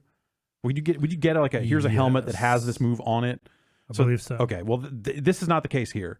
You've basically 3 slots that you can equip moves on. Okay. And I don't know if just moves. They're not attached to anything. Well, it's like here's Scorpion's moves. It's not like generic moves. No. But I mean, character, but it's not. You need a piece of clothing or a gem or anything. It's just. It's like you will unlock the move presumably somehow. Okay. And it'll be like, okay, if you want Scorpion's whip his spear around a few times and poke it out to stab somebody, which is a pretty good move, that actually takes up 2 of the 3 slots. Oh, okay. The other one I was using a lot was a back forward triangle, like a dash up teleport. It was like a dashing choke slam grab. Like you would dash up, grab someone, and throw them down. Cool. And that was fun to work into combos and get you across the screen and stuff like that. So are the costumes just cosmetic then? Yes. Okay. Cosmetics with a K. Of course. Yeah. And with 2 Ks? Just the one. Just the one. Just one. They don't crazy. usually They don't do trailing Ks. Yeah, they usually don't throw the Ks into the middles of sentences. They make that Ks special special. words. No inner Ks. Yeah, No special Ks. Leading Ks where it matters. Okay. So another cool Silent thing Ks. they are doing, since it's an online test, that's kind of the focus, obviously, is when you are matched with a player before you've hit accept or decline, it actually shows you not only their ping, but if they're wired or wireless. Oh, wow. Yeah. Awesome. Which is a neat idea. Yeah. It's neat. Hopefully you it'll can shame people. Yeah, you can set the ping to numbers if you want. Also, in the options. Did you say hopefully that'll shame people? Yeah, into right. Yeah. Wire your wired. shit up. Yeah. If you're serious about latency, what are you Stop doing on fucking Wi-Fi? playing fighting games on a Wi-Fi connection. Please stop. Please stop doing that. I don't know. I got real good I'm Wi-Fi. looking at Jan for some reason. It was always fun. It's God not damn directed it, at Jan. you. It's Okay. not directed at you. Never going to be as fast. It was actually another Jason spiel where you were talking about you should wire in. I bought a super long Ethernet cord Good. from Yeah. a couple months ago. Good. Hell yeah. Before I even worked here, I was like, fine, okay, Jason, Yes. stop being mad at me. Jeez. Mortal Kombat 12. I want to know how long that cable is. Yep. Okay. If that cable's too long, I'm if not. it's over 50 feet, That's right. there might be Do you have a repeater? Oh, What are we shit. doing? The Or first thing I would two- do if I ever bought a 250 house feet. is wire the whole thing for Ethernet. Yeah. Yeah. Oh, it'd be I so keep, I great. keep thinking about it. I'd be so great. I don't have a That'd be good great. reason to. Fuck that. You don't need a reason. Um, It is the friend is reason. renovating his house, and I told him, like, you should just wire up everything. And at the time, he's like, oh, that's stupid. But Yeah. then Nope. when you think about it, Nope. It'll be amazing. It's wrapping back around. Check this out. Cat 7. oh, do they make Cat 7? I believe that's the case. All right, I'm in. Like I said, 10 gig Ethernet. Yeah. nice. It's a great looking game. Yeah. I think it plays well. I think the changes they've made, this is some of the stuff we talked about when I went down for the reveal event and stuff, but getting to play it again, even though it was a pretty limited test. Like, you couldn't do practice mode or anything. So like mid-fight, you could pull up the moves list to learn some fatalities if you wanted to, but it was like middle of an online battle, so it was kind of a weird time to do it. Yep. I think that what they've done to the character movement and stuff like that, I think kind of it takes the game maybe down a notch. And I say that like I bet that as players get their hands on it for longer, they will learn all the wicked shit that just, you're in the air for an hour and all that other stuff. But like it feels like a game that is like a little bit more about some of the neutral game. Yeah, I was going to say that's probably the term you're looking for. It feels like it's more about that again, which I think is it feels nice. And yeah, game feels good. The game looks great. Fatalities, I showed one to my wife, who is a Mortal Kombat fan, and she did not want to look at it anymore. She was like, I've only seen Excellent. gifs of 2 fatalities in that game, and they are both way better than they have any right to be. Yeah. For this being the there's some goofy ones. What is this? but The also- 11th? This is the 11th Mortal Kombat game. Um, How are they still making surprising fatalities? Well, it's like the games just look better, so they get more gruesome. Like they've Yes. gone in that direction Well, for like a the lot of them. Not all Cassie of them. Cage, the little thing, well, that's pretty good. Yeah, Yeah. But there are that's fun. some just like it's some over like It's a lot of Crushing eyeballs and like skulls they spend a lot of exploding time eyes getting out of eyeballs it. and brains and stuff. And well, you cut this brain in half, like I mean, it's so Baraka cutting exaggerated. the face off and it's getting the brain on a Cut his spear and taking a big face. bite out of it. Is this the one where Sub-Zero freezes somebody's blood into a spike and then Yes. stabs them? God, Yeah, that's I think amazing. I think that's I mean, it's also cartoonish that it's hard Yes. to. I don't know it's what like cartoons you're watching, Brad. the really good one. It's like goofy horror movie, gruesome in a way that I think works. Yes. I dig that. I think it plays as comedy. But I think, yes, out of context, if you're just looking at fucking eyeballs and brains and all this stuff, you're like, what are we doing? Video games? What are we even doing? But I think they make it work. And I like a lot of the costume stuff. Like you set like a skin, but also there are cosmetic slots for every character. So it's like you're customizing the tip of Scorpion's spear. What does this sword look like? What does this mask look like? And then there's just an overall costume slot. And those individual items are the things you can put, like, I think they're consumables, like augments onto them, which we saw that back at the reveal event. So I think, depending on how they build that stuff out and how that stuff gets monetized, I think that there are some aspects of the game that could be a little rough, but going by Injustice 2 and how it handled monetization, none of that stuff was ever anything you ever needed to buy ever, because you were getting so much just loot and coins and all this other stuff out of it all the time, that I think if they stay the course on that front and it's balanced in that direction, we won't be talking about it as a monetization nightmare. I'm not but too concerned about it. there's certainly a pathway where that is super totally. bad, Yep. but we'll see. They've created some goodwill in that space. Yeah, I think so. Yeah. And yeah, I think it's a nice looking, well playing game, and they're going to run their proper like pre-order beta end of the month, I think. Okay. And then it's out next month. Yeah, that's soon. Yeah. Actually, now that you mentioned it. Also, next month is soon. Yeah. Okay. Yeah. Y'all got other games? I checked out, and I know, Jeff, you played a little bit of it too, but Hypnospace Outlaw. which is, if you had to sum it up, I guess in one sentence, the kind of closest I've gotten is GeoCities Detective. Yeah. It's a game where it all takes place on kind of a virtual internet that's like It's late set in the year 90s. 1999. Yeah. But not actual internet from 99, because you are wearing, the idea is that they've built a social network of websites that exist when you are asleep, and you're putting a headband on to access it. Yeah. And you in particular are working with like kind of a moderation team to scour the web, these like individual, almost GeoCities pages of like, this is Billy's page. Here's my MP3 and a picture of me dancing and whatever. But you're looking for crimes. There's like 5 different Kind of crimes. crimes. Cyber crimes? What do we got? We got copyright infringement, Oh, okay. Harassment, selling illegal stuff, external revenue. yeah. Like, And then there's the one that starts with M, malware, malicious software. yeah. Chime. So you get like, I heard this user is harassing people. And so the gameplay is you kind of each of the pages is tagged up with a bunch of tags that are relevant. So you're searching for tags like, okay, I heard that Zane is harassing people, so I'm going to type Zane into this search engine, and here's 4 different pages that mention Zane. Here's Zane's page and like 3 other ones. And you're just Zane's fake girlfriend. Yeah. And so you start like finding these stories about like, you start kind of unraveling the pieces of, okay, Zane is after this one other user, so I'm going to search for this other user and see what they're saying about Zane. Turns out Corey was harassing Zane in a couple of cases yeah, as well. They're both bad but, eggs. The harassment goes both ways. Yeah, but I feel like Zane was more malicious than Corey for sure. Zane had a whole comment. You know what? They both got to go. Really? Yeah, well, I flagged one. I think I flagged them both. Actually. Yeah. That thing looks like GeoCities, but I feel like it also has an AOL vibe. I was to it. going to say it's broken up more like an AOL or like a early '90s kind of With all the- boxed in with all the CompuServe keywords and service. whatnot, It's a little. But like more, you'll get viruses and you have to You clean can the download viruses. custom themes for your computer. It's really MP3. elaborate. They've put out tools that let you make your own Hypnospace pages, that's and mind-blowing. they're going to add amazing. workshop support in the summer That is to crazy. let you add other people's pages more easily. But there's just a directory you can dump them in now if you make them or download someone else's. Honestly, like if you have any reverence for that era of internet, that early mid-internet, you know, don't even look this game up. I think this is really one of those games about experiencing it. I could say like, you know, just watch like the first like minute and a half of the quick look to get a sense of like what the interface looks like or something, and then make a decision. But I think some of my favorite stuff in that game is like the elements where it breaks from the reality and the internet we know. Yes.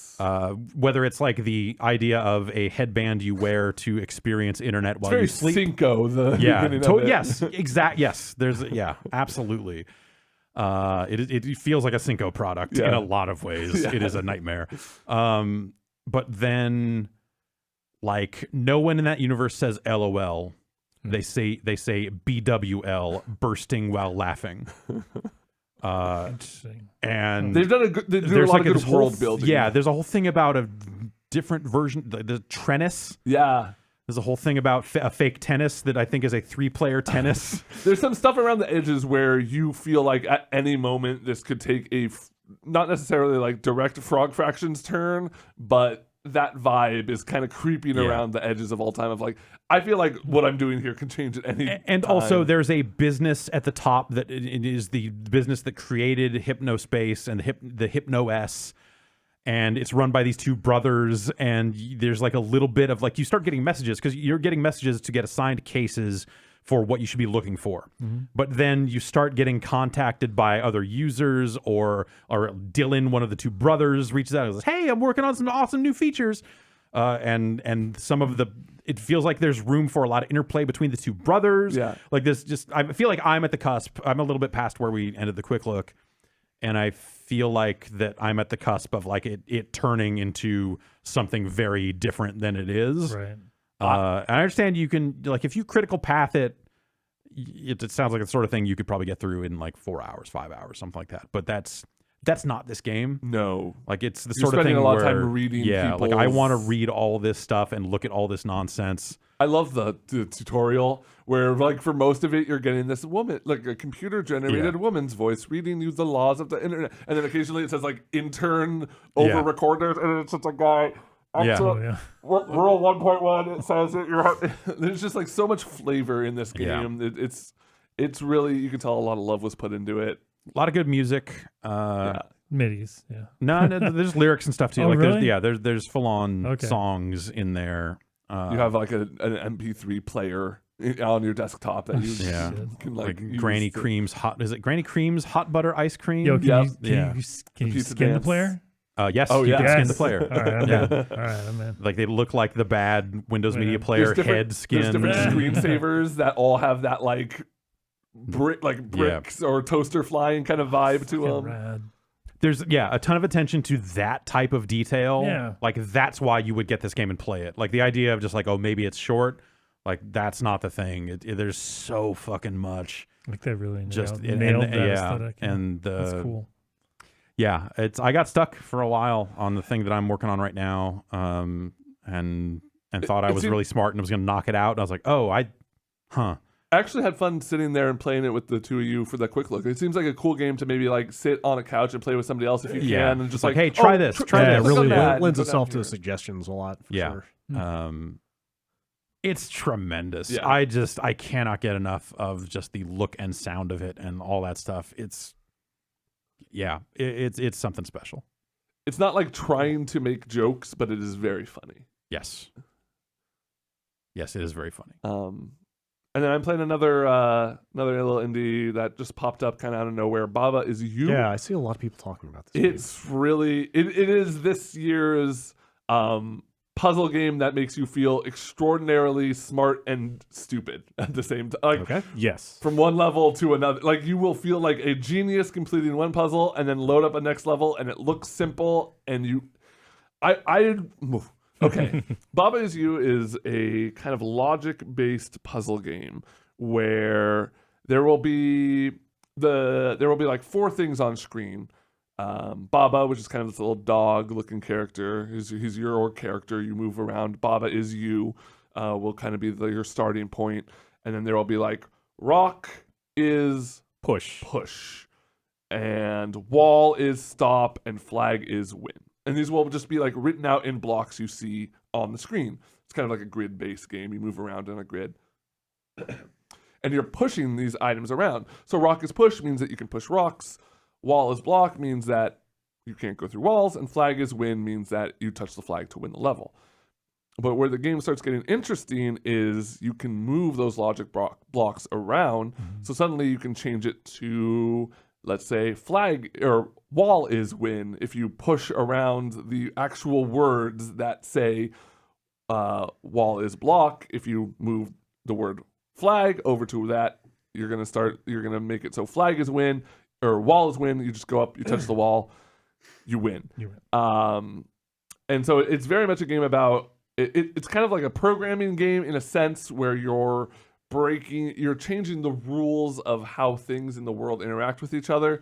It's a very simple looking game. Yeah. Incredibly simple. Jan, you were watching me play it for a while. Yeah. When you were, I think you were on the crab level and then I left to go do something, and then I was just stuck muttering to myself like, Baba is crab. Crab is win. Maybe we got to push the crab and then sink the crab maybe. Like me and you were talking, we're like, if Baba is crab can't be sink because push is sink and block is wall. And it's just, it makes no sense unless you are staring at it. Yeah. And there's also in a couple of corners some rules that you can't change in a level. Right. So sometimes you can't change, or you can't go through a wall, or the flag, you have to get to it to complete the level. Can you ever set it to Baba is win, and do you automatically win the level if you do so? No, because you are no longer assigned to anything if Baba is win. Because you need to, unless you both manage to move both, like if you have two on top of each other and you put like flag is you and Baba is win, but now you're controlling the flag and you gotta so go it's touch still- Baba. Huh, okay. That's wild. It is a game that like that sounds wild. the very first level of it is just this very small box with those four things: the wall, the block, the flag, and Baba. There's like a bunch of different things. There's crabs and stars, and then they start layering in things like and statements. Oh god. Like Baba is If move Baba, and then- wall. Oh, jeez.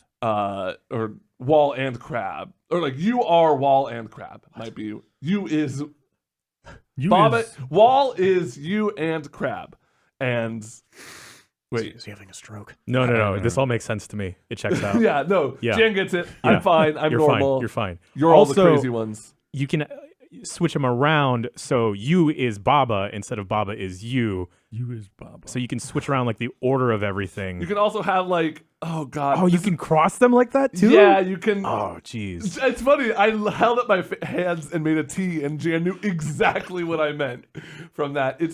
I've seen about 45 seconds of you playing this game, and between you describing it and a couple of screenshots I saw, like that made sense to me too. It was like, oh, of course, you could have it you go. can do this. This is A cross joint. definitely I get it. Yeah. one of those games you have to kind of see in action to really get.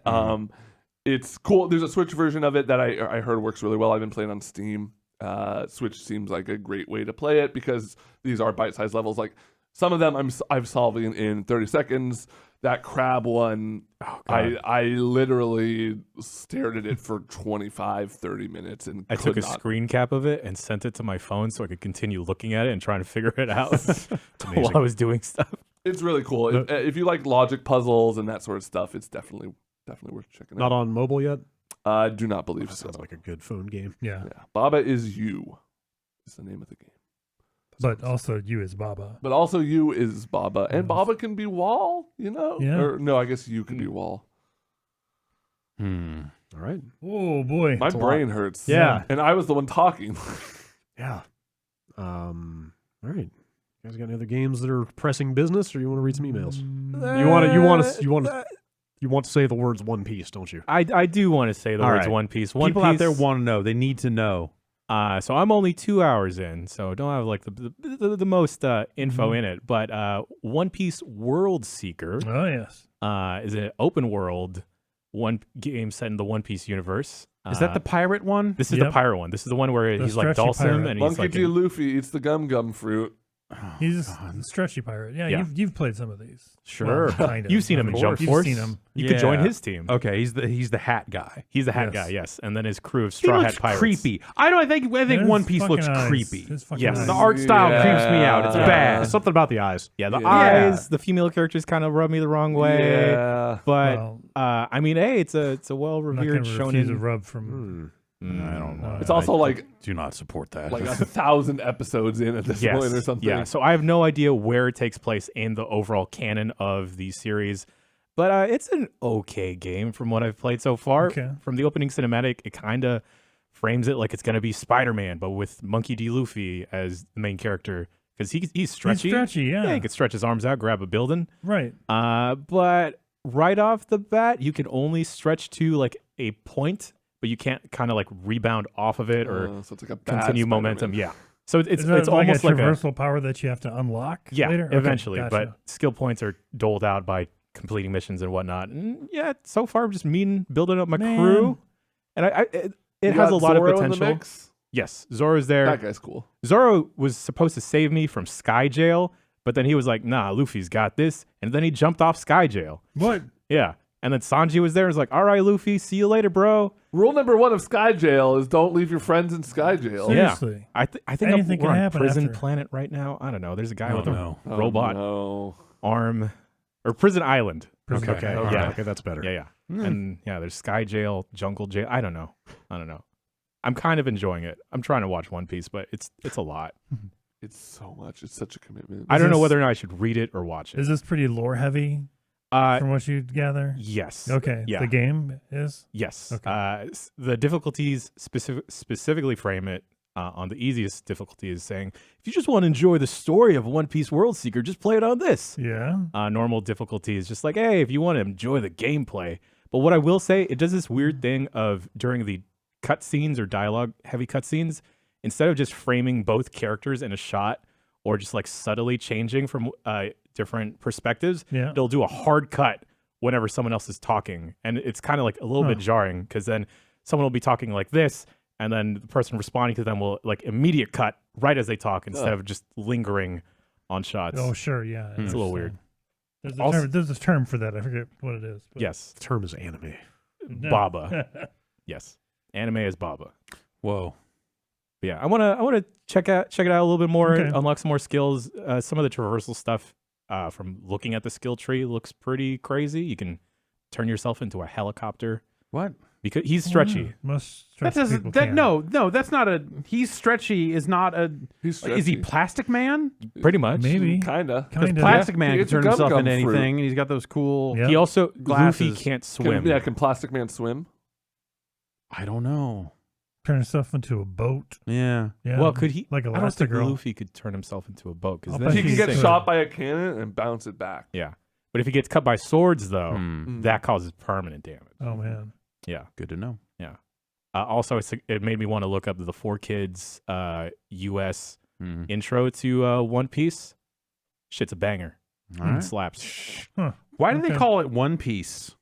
That's the name treasure. of the treasure that on Jolly the Grand- Roger yes. left behind before his execution. It's Sure. the most powerful treasure in the world. Is it called the One Piece? Like you need to Yeah. find the One Piece. Yeah. Okay. Nobody No, knows it's- what it is or where it that is. one piece. They're just like, oh, just go get. But it's it. on the Get other that side one. of the Grand Line. Yes. Oh, Yo-ho. Grand Line Yo-ho. So Railroad. about One Piece. It's the name of the treasure. All right, Jan, on the go ahead and cut Jan's Grand- mic. All right, cutting. Jan has to cut Jan's mic. This is never going to work. I All right. comply. Yeah. Good Okay. Lord. Um, Good Lord. okay, I have here in front of me this inbox Yeah. for a little email account I like to call Bombcast at giantbomb.com Why do you call it that? because that's how it got put into the system. Oh This shit! This is little. Can I email there if I have emails You that I want to certainly get could. emailed? You certainly can, but I hope that I read the email within 90 days because It's just little. our for whatever reason our IT department's email policy has just recently been applied to this inbox. God damn it. So years of emails have now vanished. Terrific. So 90 days is not enough. there were a handful of people that I actually wanted to reply to or read an email from at Well, some if you haven't point. gotten back to him within 90 days, then do you really want to get back to him? I totally forgot. If you've emailed us within the past 90 days and haven't heard back, If you're the gentleman from Synology and you're listening, send me another email. okay. I meant to get back to you again. All right. Johannes writes in. Johannes. If Wanzer is a portmanteau of walking and Panzer, German for tank, Oh, shouldn't it be called wank in the U.S.? Please answer this burning question. I can't stop thinking about it. can't stop thinking about wanking. It's a burning question. Yeah, it's a walking tank. Burning It's a wank. desire to wank. Yes. It Yeah, should. no, It that's should. okay. I have no answer Yeah, to that. you're right. That's okay. The question is the joke. Very good. Thank you. Yep. All right. Sorry. That is very good, though. I can't help you. Thank you. It's not bad. This email was mysteriously signed T. As in Mr. Subject line, Super Coke is real. Oh Pissed shit! off we I gave believe away his real name. You gents have been joking about super cocaine for, if my memory serves, the last 6 months. I honestly, That wasn't joking. I honestly Have don't. we? Also, have we? This is the best part of this email. I honestly don't know what game this funny idea comes from, although maybe Hitman? Yes. Nevertheless, Super Coke is a real thing. I certainly understand that such a proclamation will come with a deserved degree of skepticism, but so does anything very real and yet very funny. To make a long story short, you can perfluorinate the cocaine molecule and drastically change its physiological properties. Just making it better? To perfluorinate a cocaine molecule is to chemically exchange all the peripheral hydrogen atoms of the molecule with fluorine atoms. That's The probably good for consequence you. of this exchange, or madness, is that the resulting molecule binds 10 times stronger to the receptors cocaine binds to, supersizing the cocaine experience. I can further share funny stories on this topic if you're interested. All right. Yeah. Send us some I super have- cocaine. Send a sample. Are you? Is this from the voice actor? Is this from Taki? T for Taki? I can't say. Why isn't all cocaine super cocaine then? That sounds bad. Probably because it takes like equipment to make that happen. Yeah. and, you know. It's, I don't know. I'm still Also, suspect. Everyone who uses it dies. I need to instantly. know more. Please email back with more specificities about super cocaine, and also email me on my personal account. I'll get back to you soon. Jan, you can edit that out. Okay. Moving on. rocks I roll mean, I better can't- than powder. I can't take normal cocaine because of my heart problems, so I Right. think I'd feel like this super cocaine is an obvious it's probably solution. it's Sounds like probably it's way better for you. healthy. I mean, Yeah. it binds to the receptors. That's probably a good thing. Yeah. I heard something about fluoride or something. Yeah, like, they that's put that probably in the good. water. It's fine. Hops up all the frogs. Yeah. Don't do super cocaine. No? You're not my dad. I'm not, but I just Because my dad would say, "Here's some super cocaine. That's it. You're gonna keep doing it until you don't want to do it anymore." Oh, Dad. I'm gonna sit here until you snort that entire 8 ball. All right. All right, next email. Forget Swatch Internet Time. No. GMT has can't. existed for that reason for some time. Pilots use it around the globe as a standard. Just Pirate? use that. You can keep your watch. Oh God, I totally missed the joke, didn't I? Thanks from Stefan in Surrey, sent at 693 beats. There you go. Ending it in beats because he knows. Little Greenwich Mean Time, anybody? No, thank you. No? Nah.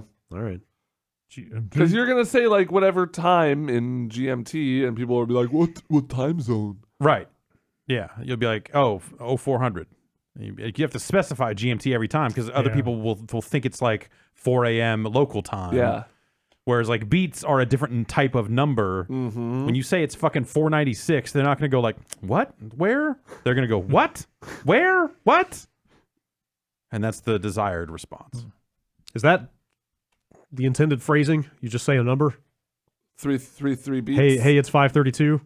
There's an at sign at the front of it. But verbally, Yes. you say, hey, it's at 532. Yeah, something like that. You don't say it's 532 beats. Well, I mean, if you have to specify for people that that are not living the beat lifestyle, You're hanging with the wrong crew. yeah, if they're not PSO players, Okay, that makes sense. As we all should be. I had an email and then I lost it.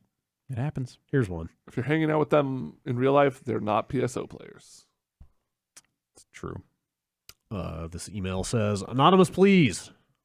As a person in the industry, I understand how projects can sometimes be messy, and I always have the sincerest sympathies for the developers enduring bad decisions by management and publishers. But Our publisher recently had an AMA in an internet dumpster, so I get it. Oh. Okay. Reddit? This person goes on.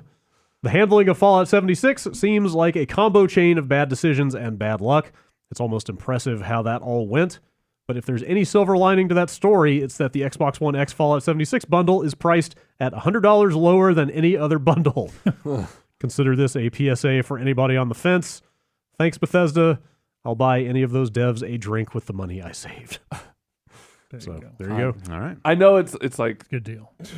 it's a big circle jerk to like shit on Fallout 76 still, and Well, this guy Not- seems like he has a lot of sympathy for the people who actually made it. totally, Yeah, and yeah. I do too, and it's fun to take it out on games. But I saw a photo posted to the internet the other day of a Walmart was closing down, and their gaming section was literally all that was left was copies of Fallout 76, Yeah. just like an empty case except for a dozen copies of Fallout 76. That game has like that really. It's rare that you get that like colossal failures that large leak out so into the mainstream, Right. Whereas like I could walk up to my neighbor Be like, and Fallout 76, am I right? if And they he goes, know like "Yeah." anything about video games, they're like, oh, Fallout 76. I heard Fallout 76 is supposed to be really bad. Maybe they don't know exactly why, but Yeah, enough it got to the scale at which outsiders I wonder, even knew. did they just put out Yeah, they just put out a new the I Wild don't think Appalachians? I don't think they call Appalachian? them seasons, do they? I It's don't kind of the next phase of the. I have a hunch that there is a point where we will check back in with that game. Oh yeah. They are adding enough stuff to it that at some point I feel like we have an obligation to look at it and know. to see where it's at. Great. Perhaps on the 1 year anniversary, Okay. if not before. Yeah. Well, Hmm. What do you think? When is that? When did it come out? It was November. November, okay. Trevor. I got to take some time off in November. All right. Trevor from Dallas. Trev Dog. Let's go. Email.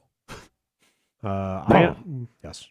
I am one of the many gamers who purchased games last gen only to buy them again for the new consoles. Congratulations. That's me. Games like GTA 5 and Skyrim offered new experiences thanks to the more powerful hardware, and there's no doubt we will see new cross-gen examples next time around. My question is, do you think we'll see any games released on a third generation of consoles? At this point, I'm convinced that Bethesda will continue to make Skyrim playable on all consoles released in perpetuity. At what point will these publishers experience consumer confusion? What would we even call it? Cross-gen?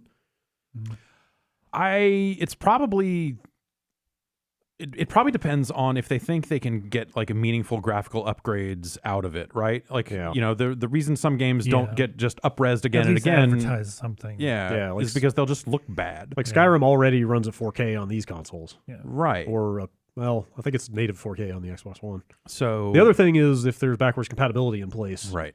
they can just keep selling that version and people could play it. Do you ever run into a situation where you have like a Final Fantasy VII where up-resing that is not going to help it because it looks how it looks? Well, now we have neural Like- nets to fix that. Yeah. So Yeah, everything is weird. Okay. So that would be the thing I would think would stop a third remake or a second up-res or whatever would be like, oh, we up-resed it, but it actually just kind of exposes Right. that we rendered these assets originally too low. So it then takes work to remaster it, which then is a business like, okay, are we going to pay to do this right or not? Yeah. And makes it slightly less likely to happen. Skyrim, I don't think would fall into that case. So I could totally see Skyrim Yes. happening all over again. There could be a PlayStation 5 version of Skyrim. Sure. Yeah, Why not? It seems like a lot of companies just see that open door, like that hole that they need to fill. Yeah. Like it's not necessarily an up-res or anything. Yeah. I mean, It's just and like, But like, would there be a benefit to it? I guess is the other There's the question. It's like, Nintendo- what Right. could they do to more powerful on a like those special edition versions of Skyrim seem to run pretty well at resolution. So I don't know what you get out of it really. it seems like the Nintendo strategy is just straight up re-release the game and add one new thing, like a funky mode or a I would buy a new Skyrim if it had funky mode funky in mode. it. Yeah. You just fly around that's on a what little I'm holding jet. out That's for. I mean, that's game has amiibo support. That's a missed opportunity. They Yeah. had to put all this Zelda stuff in there. Ugh. All this sword and shield crap. Whatever. They could have put a gorilla in there. There's no gorillas in Skyrim. But like I bought like Everybody the Devil knows May that. Cry like HD collection. I had it on PS3, but I had my PS3 at the office, so I bought it on Steam as well. Like there's no real difference between those. But Right. Yeah, so I guess it's already kind of happened, huh? yeah, I don't think you have to call it anything else other than cross generational Yeah. because that implies it doesn't just imply yeah. one. Multiple crosses. Crisscross. Ooh. Okay. Now we're Yeah. talking. There we go. In the new Skyrim, you will wear your armor backwards. That's right. Elliot in Knoxville. For the past couple weeks, the topic of retro game collecting has come up, and last week's mention of failing capacitors and Xboxes made me wonder about Jeff's thoughts on disc rot. A lot of earlier compact disc games are old enough to start falling prey to this problem, and I'm curious if it puts a damper in your enthusiasm for collecting physical copies of old games, at least games that were only available on CD. A little bit, yeah. I mean, there are ways to preserve those things digitally. Okay, You sure. can Yeah. rip those discs and keep them on a hard drive and keep them safe. Yeah. I was always under the impression that didn't happen to like manufactured discs. I thought it was just like burned. CDRs. Yeah, Yeah. I have plenty of like discs that were sent out from publishers that are burned CDRs and stuff like that for like Sega CD games that are still pristine. Yeah. So I don't know. Those discs are technically old enough to rot like a motherfucker, but Yeah. I don't know if I just have been keeping them in a cold, dark place and they're fine or. I've never encountered disc rot. Yeah, I don't know. I don't think I know anybody that's ever had a disc just. I don't know stop that it's working. real. Oh, it's real. Oh, Yeah. All right. Oh, it's real. There's your answer. Crap. Talk amongst yourselves. Well, so I was thinking Mm-hmm. that I just spend as much time in the office as possible because my mother-in-law's in town, and she's here to like help out. For I've got surgery coming up. Yeah. She decided to take it upon herself to Come on out. And come on out and lend a help hand. out, lend a hand. Yeah, Yeah. and criticize how we keep our house and everything. That And, sounds fun. It's been wonderful. Yeah. Yeah, I've got a similar Ugh, situation happening, I think. God damn it. Yeah. All right. I have an email. Okay. Brent from Portland. Please rank these chips in order from best to worst. Cool Ranch Doritos, Best, Nacho Worst. Cheese Doritos, not best. Cheetos, not best. Fritos, Mm. Barbecue Lays, Oh, we're getting too many here. Original Lays. He's offered his personal ranking, but I don't want to poison Where the your well. ruffles at? He didn't They're mention not it. in the mix. Yeah. Also, I Ruffles take should be. I take issue with him saying, please rank these chips when Cheetos are in the list. Yeah, yeah. And Fritos. Cheetos are just chips. We need to move Yeah. on as a Cheetos people. are- Okay. they're crisps. Cheetos are chips. Sure. I They're in would the chip lump aisle. them in. Sure. They're in the chip aisle. I mean, the thing is, like with Doritos, I can Feel tell that bad they were about it, once but- corn. You know, Mhm. like Lay's, like you can tell they were potatoes at some point. I don't know what the fuck a Cheeto ever was. Like they're not gonna. What is a make, Cheeto? Make the cut. corn. though. It's corn. It's with like cheese it's like dust. corn cereal. You know, you haven't Yeah. had those like corn puffs? Yes, I have. Corn puffs. That's what God. they call it. Corn Yeah. pops. I guess you're right. Fritos. This is Nacho America. cheese Everything is Doritos. corn. What you That's putting fair. Fritos up top? Fritos number Dude, one. what? Nacho cheese No Doritos. way, man. No, let's Cool start- Ranch Fritos is Doritos. like a- This is my life, damn it! But we're trying to make a correct list. Fritos are at the bottom. This is the What? this is the site Cheetos list. are at the bottom. Fritos are so boring. Cheetos are last. No, Fritos are so barbecue boring. Lays are last. Yeah, those are come on. no, they're They're good. So I like low. every chip on Yeah. this list, but those are last. Fritos are fucking filler at Yes, best. I'm with you. No, my I've God. got the flavor of a there Frito was is just buy right. one get one on the Fritos. I got a regular Fritos and a chili cheese Fritos. Chili cheese Yeah, Fritos chili are all cheese right. Fritos is Yeah. good. They're all right. It's a different and the shape, Fritos were though. technically scoops, Oh, so they're bigger. Which are great for nachos. Yeah. I'm gonna say Fantastic. The problem with Fritos is that they're greasy. yes. You eat them Yeah. and you feel bad. The other Yeah. problem is they're boring. Aw. How are they more boring than plain Lays? Dude, I would put plain Lays over barbecue Lays. Any Yes. day. Well, I agree there. Yes. Yeah. Cool Ranch Doritos are at the bottom of my list because I think anything ranch is disgusting. Oh man, that might be at the top of my list. That's disgusting. It hovers at the top. yeah. You both put those over original Doritos. I might put original Yeah. Doritos at the top and Cool Ranch at the bottom. Shit's going wrong. We're not leaving here until we have this I'm just list pissed off settled. that Ruffles are not on the list. Like, I think those are Okay, some of the. are barbecue Lays on this list or not? I don't Very think it's going to make the cut. There's not enough support for I- barbecue I- Lays around here. Yeah. Well, I mean, they're last. Yeah. I like regular Lays way more than barbecue Lays. I think even regular Lays honestly is probably not going to make the cut just because they're both Baked They're Lays okay. over regular Oh God, Lays. baked Lays would be at the top of this list if it was on this list. God, I haven't seen a baked Lays. What? Really? Baked Are they Lays? still around? Really? Top of the list? They're baked Lays are they're so really good. crispy. They're thicker. They so they're transmit crunchier. salt so effectively. Yeah, They're pretty they're salty. saltier, and you don't get that like grease on your fingers. I can't get I down deleted with this email. anymore. Baked Ruffles.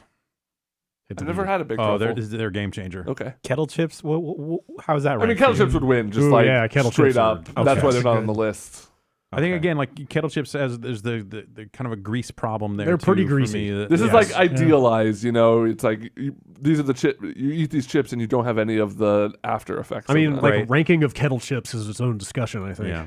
New York I'm- cheddar. Yeah. Ooh, I don't know. There's so many. I've never Dill. even come close to. I found a beer cheese one this weekend. Yeah, Wow. that one's on and off. I think really good. I think the dill pickle might be my favorite. It's I like a salt and really pepper. good. I like salt and Yeah, Yeah. the Yeah. pepper. Yeah, Salt and pepper pop chips. I like a pop chip. I never fuck with pop. Pop chips are all right. I'll fuck with a pop chip. Pop chip. Can we all agree Sun chips are the worst? A little dry.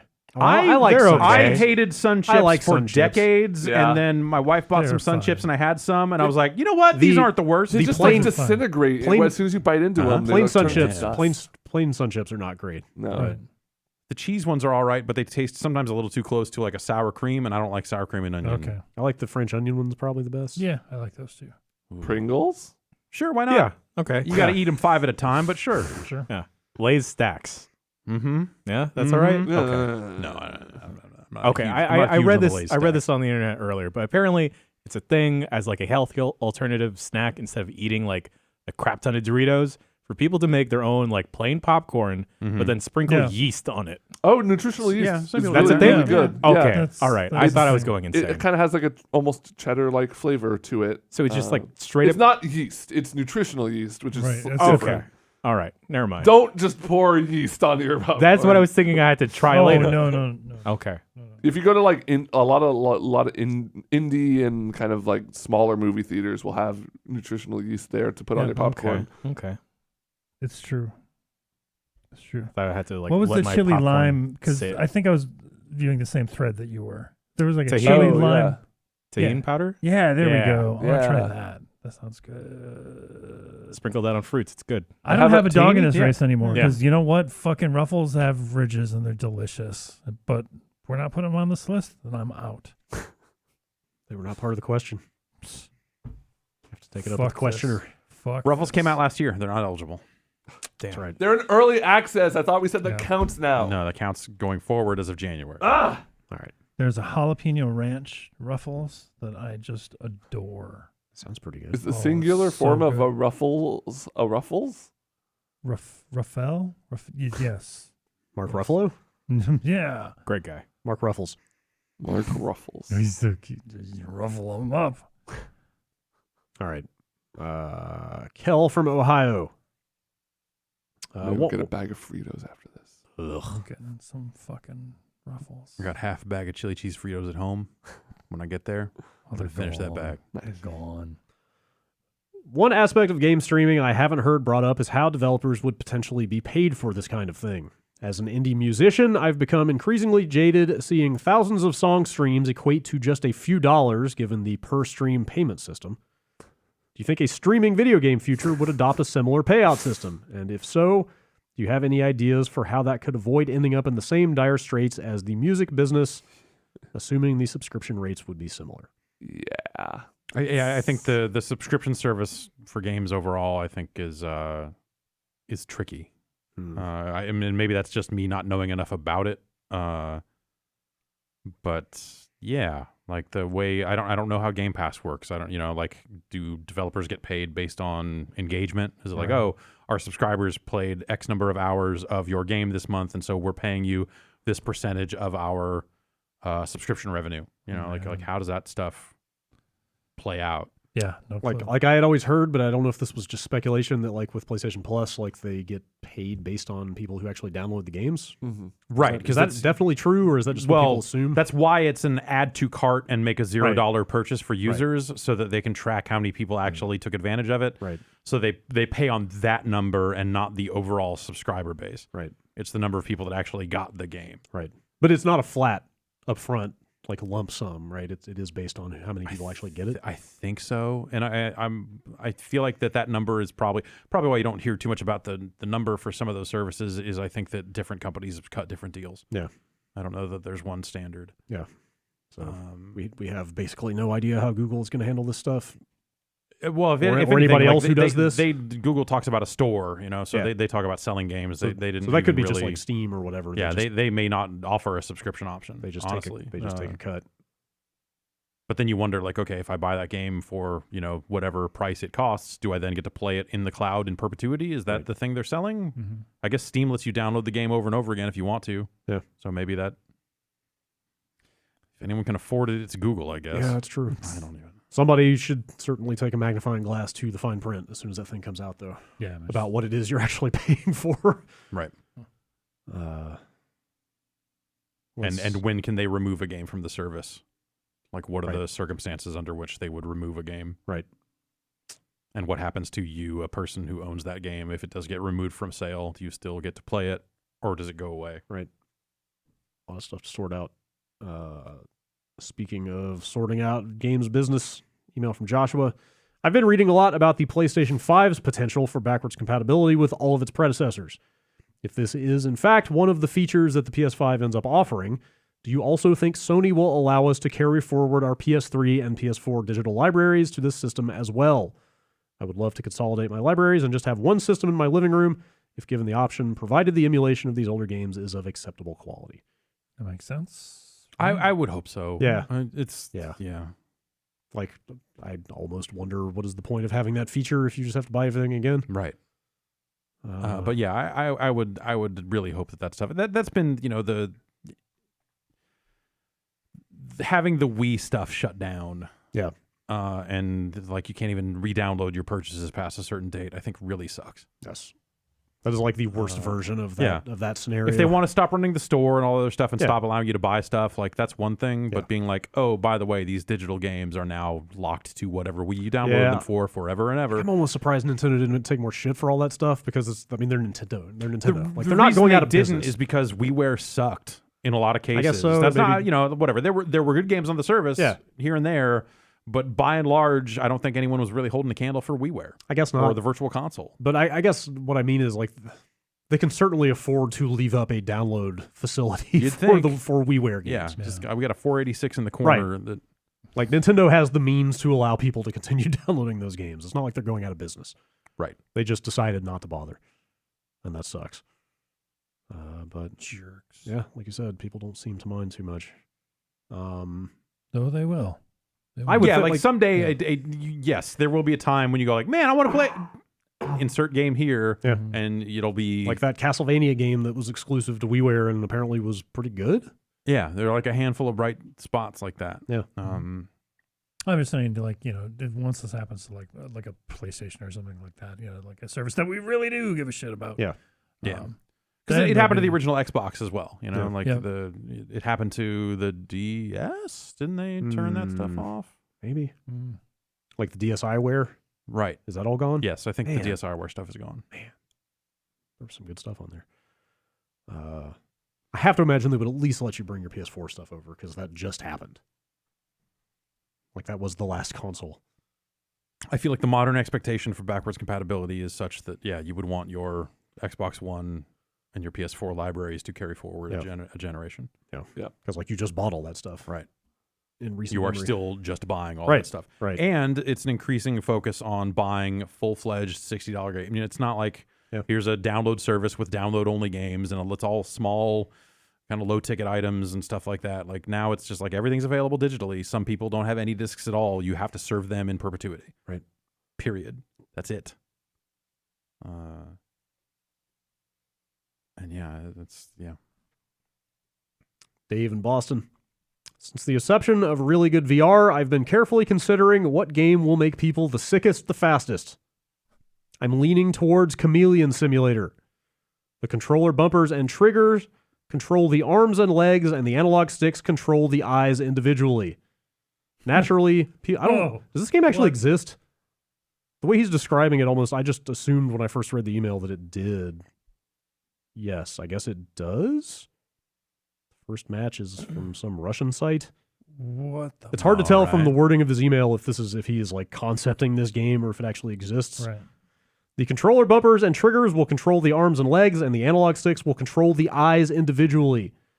Naturally, people will start the game, not read the instructions, and press up on the left stick, causing the left eye to dart straight up, while the right eye stays locked forward. Then, in a manner to try and correct that action, they will wildly move the right stick, causing the right eye to go wild. Do you guys have any other great ideas that will take consumers to Ralph City as quickly as possible? I want to try this. Okay, this sounds like not a real game then. Yeah. I mean, there is a thing called Chameleon Simulator that I just Googled, but I don't know if that's the same thing he's talking about. Yeah, probably not. But- VR Mr. Mosquito. Okay.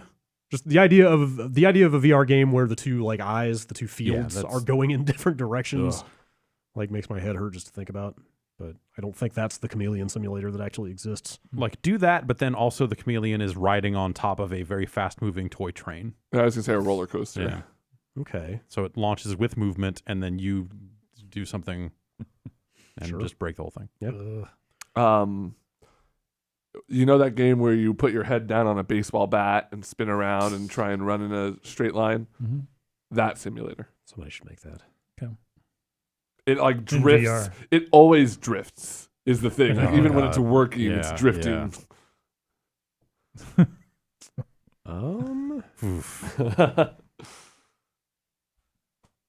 I want to try Harmonix's new VR game, Audica. That hit early access. That's the Rhythm- like rhythm Rhythm shooter type Yeah, thing. that looks that's what cool. it sounds like, yeah.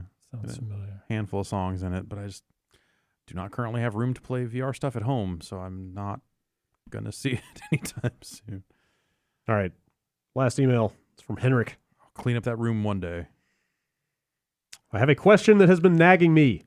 Why can't you use two mice on the same computer? And by that, I mean, why can't you connect another mouse to a computer and get a second cursor? Oh. Wouldn't that be great to play like a dual-wield game with pedals for forwards and backwards, or just a co-op or competitive game with each player controlling a mouse pointer? Imagine putting on a VR headset and using a mouse in each hand to control the VR game. Nice. Why isn't this a feature? You could have many different controllers connected at the same time without a problem, so why not two mice with two mouse pointers? I'm with Henrik. Henrik. I'm with Henrik. This Yeah. needs to be a feature. This email like kind of blew my mind when I Yeah. read it. It's so simple, Like, but why so can you elegant. not just have two guns and the shooter at the same time? Hmm. Move Yeah. forward then. Right. He mentioned pedals. Pedals. Yeah. Okay. Maybe you can mouse wheel scroll for movement. Okay. Yeah. Push the wheelchair Yeah. forward. I was gonna say because you can hook up two mice to a machine and both will move the existing Right, one but that's- cursor. But yeah, yeah, that's- that's not what he's looking for. yeah. Yeah, that's. What if you could plug in more mice? What if you get like 8 mice. 6 cursors? I bet you could plug in multiple mice to a PC and use them to be fake light guns in MAME and play like two-player Terminator 2 Yeah. Okay. with two mice. Sure. I bet that would work. You have my attention. There you go. Okay. Okay. That's it for emails. Da-da-da. Bombcast@chatterbomb.com.